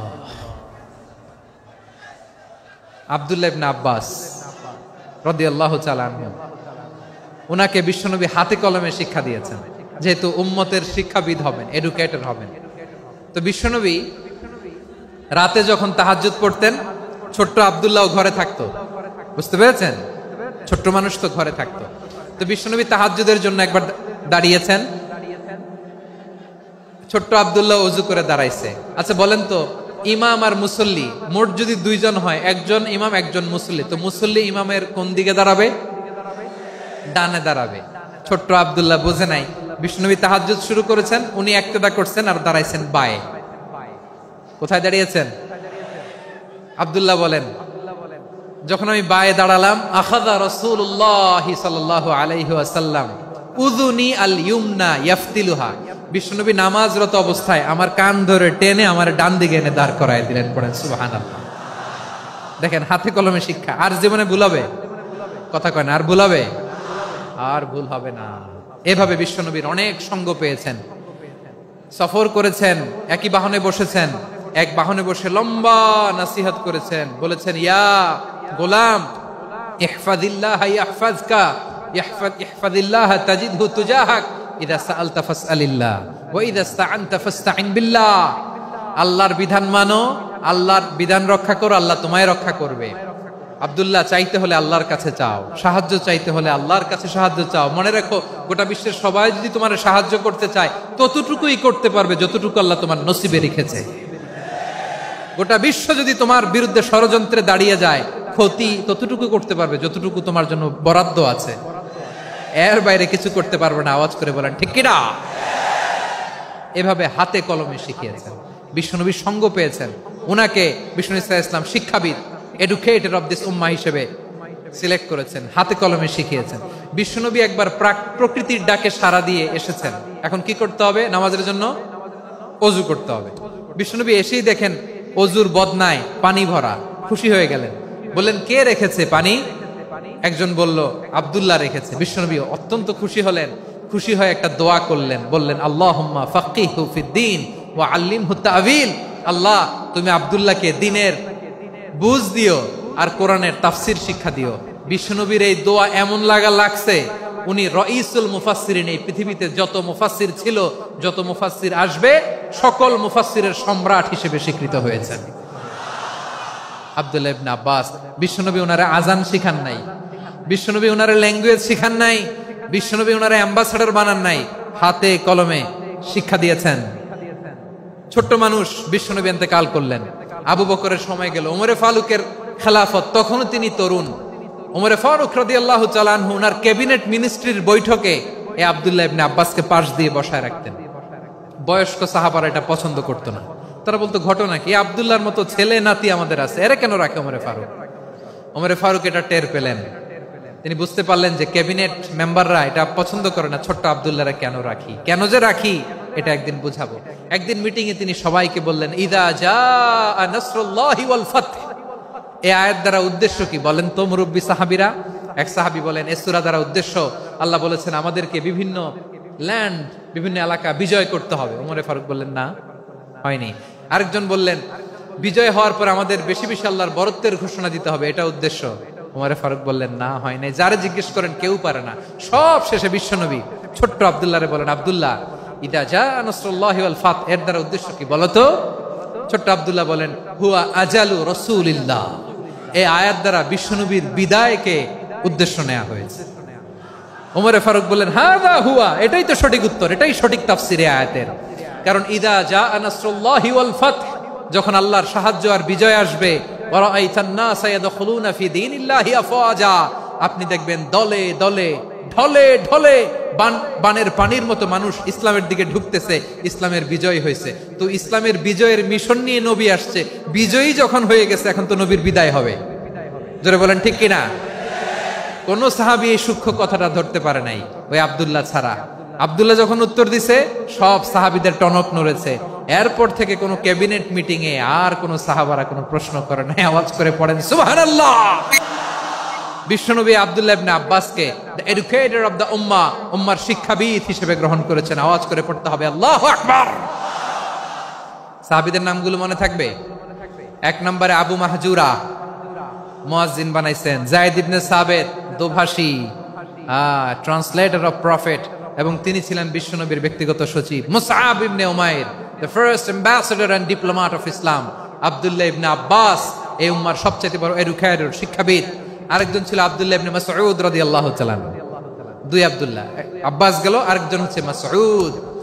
মক্কার তরুণ, ছাগল পালতো মুশরিকের। বিশ্বনবী আর আবু বকর রাদিয়াল্লাহু তাআলা আনহু একবার গেলেন, যে দেখে এই তরুণ দাঁড়ায় আছে। বিষ্ণু বলেন, আমি খুব ক্ষুধার্ত, তোমার কাছে কি দুধ আছে ছাগলের? আব্দুল্লাহ ইবনে মাসউদ বলে, আছে। ওয়ালাকিন আনা মুতামান, কিন্তু যে দুধ আছে এটা আমানতের, আমি দিতে পারবো না। বিশ্বনবী এইটা শুনেই তারা টার্গেট করে ফেলছে। আনা মুতামান, দুধ আছে কিন্তু এটা আমার মালিকের, আমি তো দরদ দেখায় আমার মালিকের দুধ আপনি পথিক, আপনারে দিতে পারি না। বিশ্বনবী টার্গেট করে ফেলছেন, এরে আমার কাজে লাগাইতে হবে। বিশ্বনবী বলেন, আচ্ছা ঠিক আছে, দুধ দিও না, কিন্তু এমন ছাগি আছে কিনা যেই ছাগির সাথে কোনো ছাগলের মিলন হয় নাই, তার ওলানে দুধও আসে নাই, বাচ্চাও নাই, এরকম ছাগির থেকে যদি আমি দুধ খাই তাহলে তো সমস্যা নাই। বলতেছে, এরকম ছাগির থেকে দুধ খাইলে সমস্যা নাই, কারণ এরকম ছাগির ওলান থেকে দুধ আসবেও না। বলতেছে, ঠিক আছে, এরকম একটা ছাগি নিয়ে আসা হলো। বিশ্বনবী বিসমিল্লাহ বলে ওই ছাগির ওলানে হাত দিলেন। হাত দিতে দেরি, পুরো ওলানটা দুধে ভরে যেতে দেরি হয় না। বিশ্বনবী আর আবু বকর রাদিয়াল্লাহু তাআলা আনহু দহন করে পেট ভরে খেলেন। এই দৃশ্য আব্দুল্লাহ ইবনে মাসউদের হৃদয়ে দাগ কাটলো। এই মুজিজা দেখে তিনি বললেন, আশহাদু আল্লা ইলাহা ইল্লাল্লাহ ওয়া আশহাদু আন্না মুহাম্মাদুর রাসূলুল্লাহ। তিনি ষষ্ঠ মুসলিম ছিলেন, 6 নম্বর মুসলমান। ওনাকে টার্গেট করে বিশ্বনবী দেখলেন এমন ইন্টেলেকচুয়াল ব্রেন, উনি সূক্ষ্ম সূক্ষ্ম জিনিস বুঝে বেশি, ফিকহি জ্ঞান ওনার মধ্যে বেশি। বিশ্বনবী ওনাকে কোরআনের জ্ঞান শিক্ষা দিতে লাগলেন। উনি বিশ্বনবী সবার কাছে কোরআন শোনায়, কিন্তু বিশ্বনবী নিজে আব্দুল্লাহ ইবনে মাসউদের কাছ থেকে কোরআন শুনতো। বিশ্বনবী একবার বললেন, ইকরা আলাইয়া ইয়া মাসউদ। ইবনে মাসউদ, একবার শোনাও তো কোরআন দেখি। আব্দুল্লাহ ইবনে মাসউদ বলে, আকরাউ আলাইকা ওয়া আলাইকা উনজিল। নবী, আপনার উপর কোরআন নাজিল হয় আর আমি আপনার সামনে কোরআন পড়ব। বিশ্বনবী বললেন, ইন্নী উহিব্বু আন আসমাআহু মিন গায়রি। আমি নিজে পড়তে যেমনি ভালোবাসি, অন্যে পড়ুক আমি শুনবো, এটাও আমি ভালোবাসি। সূরা নিসা তিনি তেলাওয়াত করে শুনিয়েছেন। এমন সূক্ষ্ম সূক্ষ্ম বিষয় বিশ্বনবী উনাকে ধরিয়ে দিয়েছেন। উনি হয়ে গিয়েছেন, আব্দুল্লাহ ইবনে আব্বাস হয়েছেন রাইসুল মুফাসসিরিন, উনি হয়ে গিয়েছেন ফাকিহুল উম্মাহ। ওনার চাইতে বড় ফকিহ এই পৃথিবী আর দেখবে না। চিল্লায় বলেন সুবহানাল্লাহ। উনি বলতেন, ওয়াল্লাহি ওয়াল্লাহি ইল্লাযী লা ইলাহা গায়রু মা উনজিলাত সূরাতুন ইল্লা ওয়া আনা আ'লামু আইনা উনজিলাত ওয়া ফীমা উনজিলাত। বিশ্বনবী এমন ভাবে কোরআনের দার্স আমাকে দিয়েছেন, কোরআনে যত সূরা নাজিল হয়েছে, যেখানে নাজিল হোক না কেন আমি জানি এটা কোথায় নাজিল হয়েছে এবং কোন প্রেক্ষাপটে নাজিল হয়েছে। এমন একটা সূরা নাই যে সূরার কোথায় নাজিল হয়েছে আমি মাসুদের জানা নাই, কোন প্রেক্ষাপটে নাজিল হয়েছে আমার জানা নাই। এরকম ঘটবে না। চিল্লায় বলেন আল্লাহু আকবার। এই আব্দুল্লাহ ইবনে মাসউদ রাদিয়াল্লাহু তাআলা আনহু ওমর ফারুকের সময় কুফার চিফ জাস্টিস ছিলেন। কুফা নগরীর চিফ জাস্টিস। চিফ জাস্টিস বুঝেন নাই? বিচারপতি। কি ছিলেন? সবাই বলে নাই, কি ছিলেন? বিচারপতি ছিলেন। এবং ওনার যে ফিকহি জ্ঞানের ধারা, এটাই আলকামা, ইব্রাহিম আন-নাখাই, হাম্মাদ ইবনে সুলাইমান হয়ে ইমাম আবু হানিফা পর্যন্ত পৌঁছেছে। এবং ওনার ফিকহি জ্ঞানের ধারাই হানাফি মাযহাবে অ্যাকসেপ্ট হয়েছে। আজও এগুলো হানাফি মাযহাবে চর্চিত হয়। হানাফি মাযহাবের সব ফিক আব্দুল্লাহ ইবনে মাসউদের ফিকহি জ্ঞানের ধারা থেকে নেওয়া হয়েছে। চিল্লায় পড়েন সুবহানাল্লাহ। তাহলে উনাকে বিশ্বনবী বানিয়েছেন জুরিস্ট, আইনবিদ, ফাকিহ। উনারে আজান শিখান নাই। হিউম্যান রিসোর্স ডেভেলপমেন্ট কিভাবে করবেন, মানব সম্পদের উন্নয়ন কিভাবে করতে হয়, কিভাবে যার যেখানে প্রতিভা কাজে লাগাতে হয় উনি দেখিয়েছেন। সুবহানাল্লাহ পড়বেন না? খালিদ বিন ওয়ালিদ নাম শুনছেন? কে কে শোনেন নাই হাত তোলেন। কি ছিলেন? বীর যোদ্ধা ছিলেন খালিদ বিন ওয়ালিদ। কিন্তু তিনি ইসলাম ধর্ম গ্রহণ করেছেন অনেক দেরিতে, 8ম হিজরিতে। তার মানে 8ম হিজরির আগে উনি মুশরিকদের পক্ষে লড়াই করেছেন। ওনার হাতে কত মুসলিম সাহাবী যে নিহত হয়েছে হিসাব নাই। বিশ্বনবী টার্গেট করে রাখছে, তুমি আমাদের মুসলিমদের এত ক্ষতি করলা, তুমি যখন মুসলমান হবা তোমারে দিয়ে আমি এমন কাম করামু যে এটা আর কেউ করতে পারবে না। সুবহানাল্লাহ নাই? যশোর ক্লান্ত হয়ে গেছে।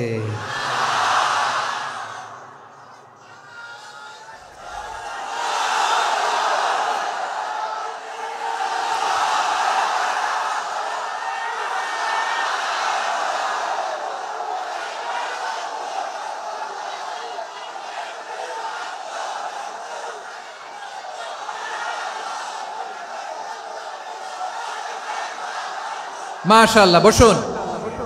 বসুন। বসুন। খালিদ বিন ওয়ালিদ রাদিয়াল্লাহু তাআলা আনহু 8ম হিজরিতে মুসলিম হয়েছেন, মক্কা বিজয়ের আগে। তো মক্কা বিজয়ের আগে যখন মুসলিম হয়েছেন, এর আগে কি করছেন? কাফিরদের সাথে যুদ্ধ করেছেন। উনি উহুদের যুদ্ধে মুসলমানদের যে পরাজয় ভাব, কঠিন পরিস্থিতির মুখোমুখি উনার কারণে পিছন থেকে এমন আতর্কিত আক্রমণ করেছেন, মুসলমানদেরকে কচুকাটা করেছেন।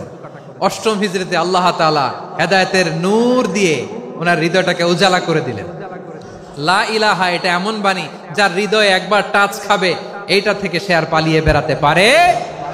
ঝিনুকের ভেতর লুকিয়ে থাকে যেমন মতি, ঝিনুকের ভেতর লুকিয়ে থাকে যেমন মতি, কলমা শাহাদাতে আছে আল্লাহর জ্যোতি, কলমা শাহাদাতে আছে আল্লাহর জ্যোতি। ঠিক কিনা বলেন? মক্কা বিজয়ের আগে মুসলিম হলেন, হওয়ার পরেই বিশ্বনবীর টার্গেট ফুলফিল হলো। ওই যে টার্গেট করে রেখেছেন আর দোয়া করেছেন, খালিদ বিন ওয়ালিদ যদি মুসলিম হয় তাকে আমি মিলিটারি চিফ বানাবো। ওনাকে আজান শিখান নাই, ওনারে কান ধইরা নামাজের এই মাথা থেকে ওই মাথা আনান নাই, ফিকহি কোরআনের সূক্ষ্ম তাফসীর ওনারে শিখান নাই, অ্যাম্বাসেডর বানান নাই। বিষ্ণু ইসলাম উনাকে সামরিক অভিযানে প্রেরণ করেছেন। সামরিক অভিযানে তিনি প্রেরণ করেছেন। উনার জীবদ্দশায় উনার নেতৃত্বে যতগুলো যুদ্ধ হয়েছে, একটা যুদ্ধেও তিনি পরাজয় বরণ করেন নাই। ওমরে ফারুকের সময়কালে তিনি চিফ অফ মুসলিম মিলিটারি, মানে মুসলিম সেনাপতি হয়েছেন। যশোর আওয়াজ করো, ঠিক কিনা বলো? সেনাপতি, মুসলিম সেনাপতি। তাহলে কিভাবে হিউম্যান রিসোর্স ব্যবহার করতে হয় গোটা বিশ্ব আমার নবীর কাছ থেকে শিখে নাও। খালিদ বিন ওয়ালিদ, ওনাকে বিশ্বনবী একটা উপাধি দিয়েছেন। উপাধিটা হচ্ছে সাইফুল্লাহিল মাসলুল, আল্লাহর নাঙ্গা তরবারি, আল্লাহর খোলা তরবারি, দ্য ওপেন সোর্ড অফ আল্লাহ। খালিদ বিন ওয়ালিদ মুসলিম সেনাপতি। হাসান বিন সাবেত নাম শুনছেন? দেখি উনি কি ছিল বলেন। রাসূলের সভা কবি, কালচারাল হিজিমনিকে ডিফিট করার জন্য। উনি ভালো অস্ত্র চালানো জানতেন না, ওই কাজে উনি যেতেন না। ওনার ছিল কাব্য প্রতিভা। কাব্য প্রতিভা, কাফিররা কবিতা দিয়ে নবীকে গালি দিত। বিশ্বনবী বলতেন, ইয়া হাসান আজিব আন রাসূলিল্লাহ, তুমি নবীর হয়ে কাফেরদের এই কথাগুলোর জবাব দাও। বিশ্বনবীর একটা মিম্বার ছিল। বিশ্বনবীর মিম্বারের পাশাপাশি মসজিদে নববীতে এই হাসান বিন সাবেতের জন্য বিশ্বনবী একটা স্পেশাল মিম্বার বানিয়ে দিয়েছেন। এখান থেকে তুমি জবাব দাও। এবং বিশ্বনবী বলেছেন, আল্লাহুম্মা আইয়িদহু বিরূহিল কুদুস। আল্লাহ, হাসান আমার পক্ষে জবাব দেয়, তুমি জিব্রাইল মারফত তাকে সাহায্য পাঠাইয়া দিও। রাসূল সাল্লাল্লাহু আলাইহি ওয়াসাল্লামের সভা কবি, the poet of the prophet, নবীর কবি। উনি কবিতা দিয়ে, এমন উচ্চাঙ্গের ভাষায় কবিতা দিয়ে তিনি জবাব দিতেন, কাফিরদের গা শিহরে যেত, তাদের হৃদয়ে আগুন ধরে যেত। তাহলে এরকম কবিরও দরকার আছে না নাই? এখন যাকে আল্লাহ দিছে কাব্য প্রতিভা, এরা যদি আপনি যুদ্ধের ময়দানে পাঠান হবে? যারে দিছে সুরেলা গলা, এরা যদি অ্যাম্বাসেডর বানান হবে না। হাসান বিন সাবেত ছিলেন বিষ্ণু ইসলামের কবি। হুযাইফা ইবনুল ইয়ামান বিশ্বনবীর গোয়েন্দা বিভাগের প্রধান। কিসের প্রধান? হুযাইফা ইবনুল ইয়ামান। ওনার ছিল ডিটেকটিভ মাইন্ড, ডিটেকটিভ মাইন্ড, গোয়েন্দা বিভাগের প্রধান। এবং উনি হচ্ছেন সাহিবু সিররি রাসূলিল্লাহ, রাসূল সাল্লাল্লাহু আলাইহি ওয়াসাল্লামের গোপন তথ্যের ধারক বাহক। নবীর যেই কথা কেউ জানে না, সব হুযাইফার পেটের ভিতরে ছিল। সুবহানাল্লাহ পড়েন। মদিনার যত ইহুদিদের একটা লিস্ট ছিল, এই লিস্ট শুধু দুইজন জানতো, বিশ্বনবী আর হুযাইফা। সুবহানাল্লাহ পড়বেন না? তাহলে উনাকে কোন দায়িত্ব দিছে? কোন বিভাগ? যশোর আওয়াজ করো, কোন বিভাগ? গোয়েন্দা বিভাগের হেড ছিল। খন্দকের যুদ্ধে প্রচন্ড আজকের মতো শৈত্য প্রবাহ, মাটি খনন করতে করতে সাহাবীদের পেটে ক্ষুধা নাই, দাঁড়াইতে পারে না নামাজের জন্য, এত ক্লান্ত, ক্ষুধা, ক্লান্ত, শ্রান্ত। বিশ্বনবী বললেন, কে আছো এই কঠিন শীত, এই ভয় আর ক্ষুধার মধ্যেও খন্দকের পরীক্ষার টপকে শত্রু শিবিরে যে আমাকে তথ্য দিবা, কে আছো? কারো গায়ে শক্তিই নাই যে দাঁড়াবে, কেউ দাঁড়ায় না। বিশ্বনবী তখন নিজে হুযাইফাকে ডাক দিলেন, হুযাইফা, যে আমাকে আজকে শত্রু শিবিরের তথ্য এনে দিবে, সে জান্নাতে আমার মোরাফাকা, আমার সঙ্গী হবে।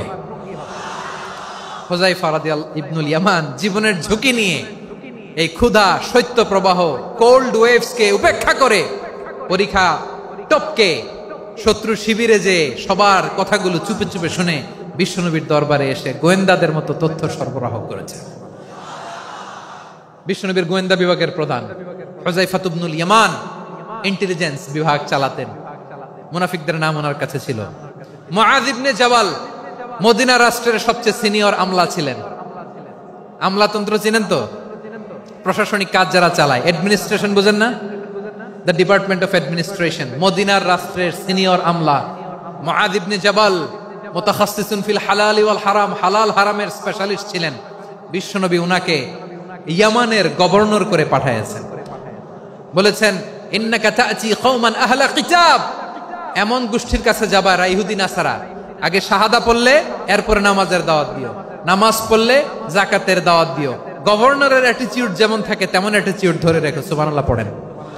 তাহলে মুআয ইবনে জাবালকে দিয়ে বিশ্বনবী কবিতা লেখায় নাই, চিঠি লেখায় নাই, আজান দেওয়ায় নাই। সুবহানাল্লাহ পড়বেন না? সব শেষ সাহাবী বলি আবু হুরায়রা রাদিয়াল্লাহু তাআলা নাম শুনছেন? বিড়ালের বাবা। কি করতেন? খালি হাদিস মুখস্থ করতেন। উনি বলতেন আলজামু রাসূলুল্লাহ আলা মিলই বাতনি, আমার শুধু পেটের ক্ষুধার বন্দোবস্ত হইলে আমি নবীর সঙ্গ ছাড়তাম না। আমার আনসার সাহাবারা ক্ষেত খামারের কাজ করত, আমার মুহাজির সাহাবারা ব্যবসা করত, আর আমি নবীর সাথে সাথে থাকতাম।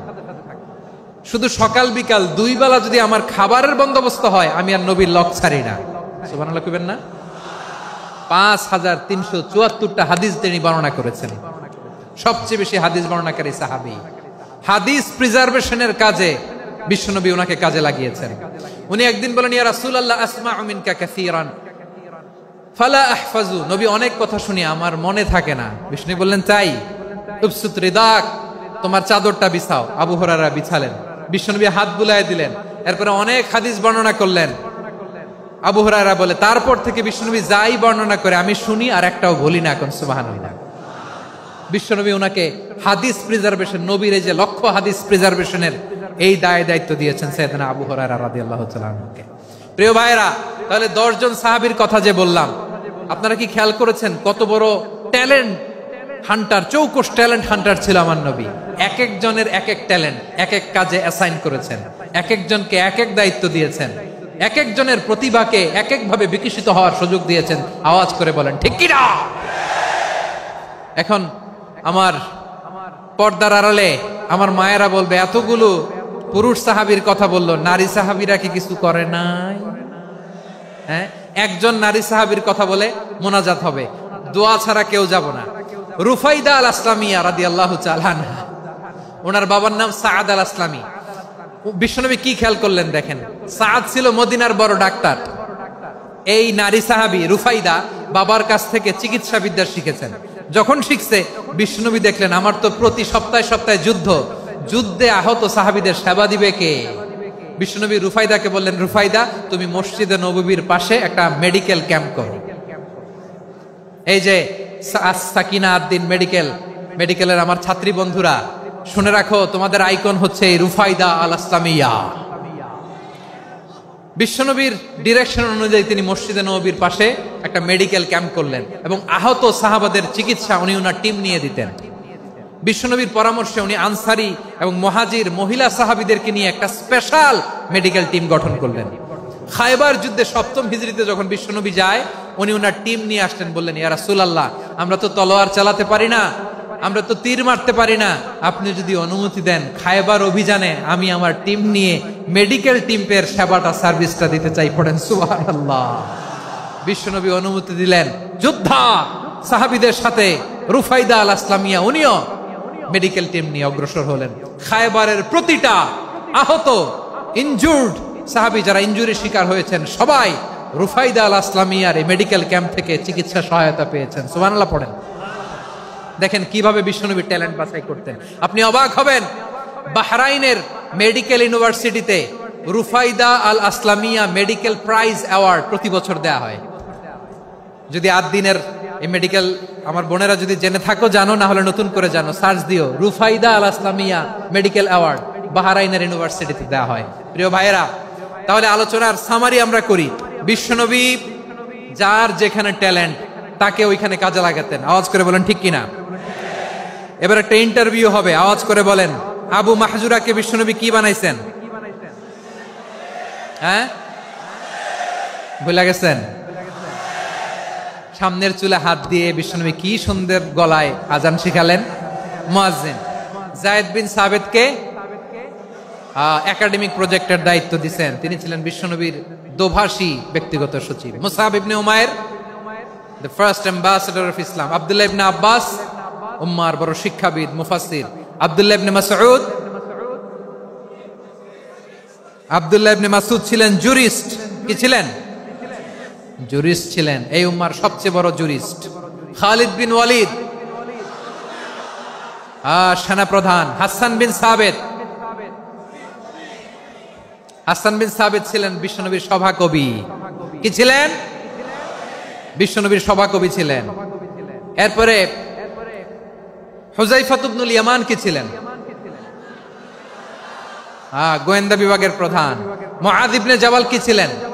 সিনিয়র আমলা, ইয়ামানের গভর্নর। আবু হুরায়রা রাদিয়াল্লাহু তাআলা আনহু হাদিস প্রিজার্ভেশনের কাজ করেছেন।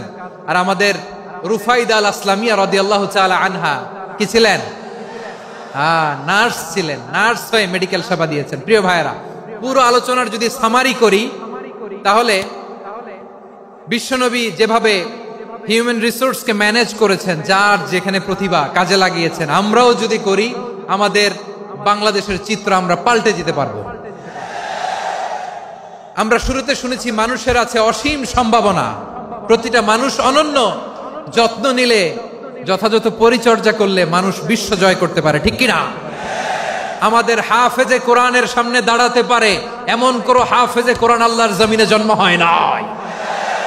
গোটা বিশ্ব কাঁপিয়ে তারা সেরা, আমাদের ক্রিকেটাররা সেরা, আমাদের তৈরি পোশাক শিল্প সেরা। এরকম অনেক অনেক সেরা জিনিস আছে, আমরা এগুলোরে নার্চারিং করতে পারি নাই, পরিচর্যা করতে পারি নাই, সঠিক তারবিয়াতের অভাব। তাহলে মানুষের অসীম সম্ভাবনাকে কাজে লাগাতে হবে। ঠিক কিনা বলেন?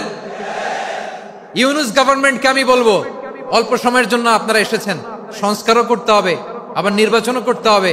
সব সংস্কার হতে করতে পারবেন না, যতটুকু পারবেন এর মধ্যে আমাদের যে হিউজ ম্যান পাওয়ার, আমাদের যে মানব সম্পদ, হিউম্যান রিসোর্স, এটাকে ডেভেলপ করে আপনাদের যেতে হবে। যেটা পারবেন না সেটাকে পরবর্তী নির্বাচিত গভর্নমেন্টের কাছে রেখে যেতে হবে, যে তারা যেন করে, তাদের কাছে আপনারা এটা রেখে যাবেন। তাহলে মানুষ চাইলে বিশ্ব জয় করতে পারে। আর মানুষকে হারাতে পারে কেউ? জোরে বলো যশোর, মানুষকে হারাতে পারে কেউ? আল্লাহ আমাদেরকে জনসংখ্যা দিয়েছেন প্রিয় ভাইয়েরা। এই জনসংখ্যা অনেক বড় সম্পদ, এটা আমাদের জন্য অভিশাপ নয়, আশীর্বাদ। আমাদের জনসংখ্যাকে যদি আমরা জনশক্তিতে রূপান্তর করতে পারি, আজকে বাংলাদেশ যে অবস্থানে দাঁড়িয়ে আছে, বাংলাদেশ তার 20 গুণ উন্নতির শিখরে চলে যাবে। চিল্লায় বলো ঠিক কিনা? আমাদের শ্রমিক ভাইয়েরা বাইরে কাজ করে, আমাদের শ্রমজীবী ভাইয়েরা, প্রবাসীরা, তাদের ব্যাপারে গুরুত্ব দিতে হবে। আমাদের শ্রমের দাম সবচেয়ে কম, সবচেয়ে কম। তারা এম্বাসিতে গুরুত্ব পায় না, এয়ারপোর্টে গুরুত্ব পায় না। এই সরকার অবশ্য তাদেরকে অনেক গুরুত্ব দিচ্ছে। আমাদের অদক্ষ শ্রমিককে যখন আমরা দুবাই পাঠাই, অল্প বেতন পায়, কিন্তু ইন্ডিয়ানরা দক্ষ শ্রমিক পাঠাইলে তার 3 গুণ বেতন পায়। আমরা আমাদের শ্রমিকদেরকে অদক্ষ ভাবে আর পাঠাতে চাই না, দক্ষ শ্রমিক পাঠিয়ে আমরা রেমিটেন্সের বন্যা বইয়ে দেব। আমাদের শ্রমিকদের পাঠানো রেমিটেন্সের টাকায় সচল থাকে আমার দেশের অর্থনীতির চাকা। তাদেরকে সবচেয়ে গুরুত্ব দিতে হবে। আমরা পেয়েছি ফ্রিডম ফাইটার, মুক্তিযোদ্ধা, আর আমার প্রবাসী ভাইরা হচ্ছে রেমিটেন্স ফাইটার। জোরে বলো ঠিক কিনা? তাহলে আমাদের এই জনশক্তিকে জনসম্পদে ট্রান্সফর্ম করতে হবে। ঠিক কিনা বলেন? সরকার জনগণকে এভাবে পলিশ করতে হবে।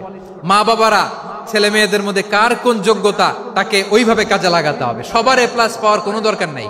আমাদের দেশে একটা টেন্ডেন্সি আছে, পরীক্ষায় এ প্লাস না পাইলে কই তুই কি করলি, পাশের বাড়ির ছেলে এ প্লাস পাইছে, যা ওর পা ধোয়া পানি খা। কি খা? তা আমি ভাবছি যে পা ধোয়া, এ প্লাস পাওয়া ছেলেদের পা ধোয়া পানির একটা পানির ব্র্যান্ড বানাইতে হবে। এরকম লেখা থাকবে, এ প্লাস পাওয়া ছেলেদের পা ধোয়া পানি। খাওয়া নাই, এগুলার খাওয়া নাই। ওরে আল্লাহ এ প্লাস পাওয়ার জন্য বানাইছে, আর আপনার ছেলেকে এই এ প্লাস গুলারে নিয়ন্ত্রণ করার জন্য আল্লাহ বানাইছে। ওকে দিয়ে আল্লাহ কি করবে আপনি জানেনই না। একটা এ প্লাস, একটা এ গ্রেড একটা মানুষের জীবনকে ঠিক করে দিতে পারে না। আপনার ছেলেকে আল্লাহ অন্যদিকে যোগ্যতা দিয়েছে। ওদের মনোবল ভাঙবেন না, খবরদার খবরদার। ছেলে মেয়েদের মনোবল ভাঙবেন না। যাকে দিয়ে যেটা হবে তাকে দিয়ে সেটা করতে হবে, তার প্রতিভাকে সেভাবে কাজে লাগাতে হবে। তাহলে বাংলাদেশ আমাদের এই জনসংখ্যা জনসম্পদে রূপান্তরিত হবে। আমাদের সরকারের তত্ত্বাবধানে আমাদের 18 কোটি জনগণ দক্ষ জনশক্তিতে রূপান্তরিত হোক, আমরা চাই কি চাই না? আমরা ভালো মানুষ, শ্রেষ্ঠ মানুষ হতে চাই কি চাই না? ওই জাপানিজদের মতো সৎ, ওই ইউরোপিয়ানদের মতো কালচার্ড। আমাদেরকে আল্লাহ তাআলা কোরআন সুন্নাহ অনেক কিছু দিয়েছেন। যেহেতু বর্তমানে আমরা দেখছি তারা সৎ, তাদের মধ্যে ভ্যালু আছে, সেগুলো আমাদের মধ্যে আনার দরকার আছে না নাই? আর ইসলাম দিয়ে আমাদের জীবনকে সাজাতে হবে, ইসলাম দিয়ে আমার পরিবারকে সাজাতে হবে। ইসলাম থেকে, কোরআন থেকে প্রেসক্রিপশন না নিলে জীবন সুন্দর হবে না। কোরআন থেকে প্রেসক্রিপশন না নিলে সমাজ সুন্দর হবে না। কোরআনের প্রেসক্রিপশন না মানলে রাষ্ট্র সুন্দর হবে না। কোরআনের প্রেসক্রিপশন অ্যাপ্লাই না করলে শুধু দুর্নীতি দমন কমিশন দিয়ে দুর্নীতি বন্ধ করা যাবে না। এজন্য কোরআনের আইন আমরা চাই কি চাই না? প্রিয় ভাইয়েরা, হিউম্যান রিসোর্স ডেভেলপমেন্ট, মানব সম্পদের উন্নয়ন, আমাদের সরকার যেন এদিকে নজর দেয়। আমরা যেন এই ব্যাপারে যত্নবান হয়ে উঠি। যাকে আল্লাহ যে যোগ্যতা দিয়েছে, এই যোগ্যতা দিয়ে আমরা যেন ইসলামের জন্য, দেশের জন্য কাজ করি। আমরা যেন আমাদের স্কিল ডেভেলপ করি, আমাদের পটেনশিয়ালকে ডেভেলপ করি। মোরালিটি, ভ্যালিউজ নিয়ে শায়েখ আহমদুল্লাহ আলোচনা করেছেন, এগুলো দিয়ে যেন আমরা আমাদেরকে সাজাই। আল্লাহ তাআলা আমাদের দেশকে তুমি নিরাপদ করো, আমরা পড়ি আমিন। আল্লাহ আমার 18 কোটি জনগণকে তুমি জনশক্তিতে রূপান্তরিত করো, আমিন।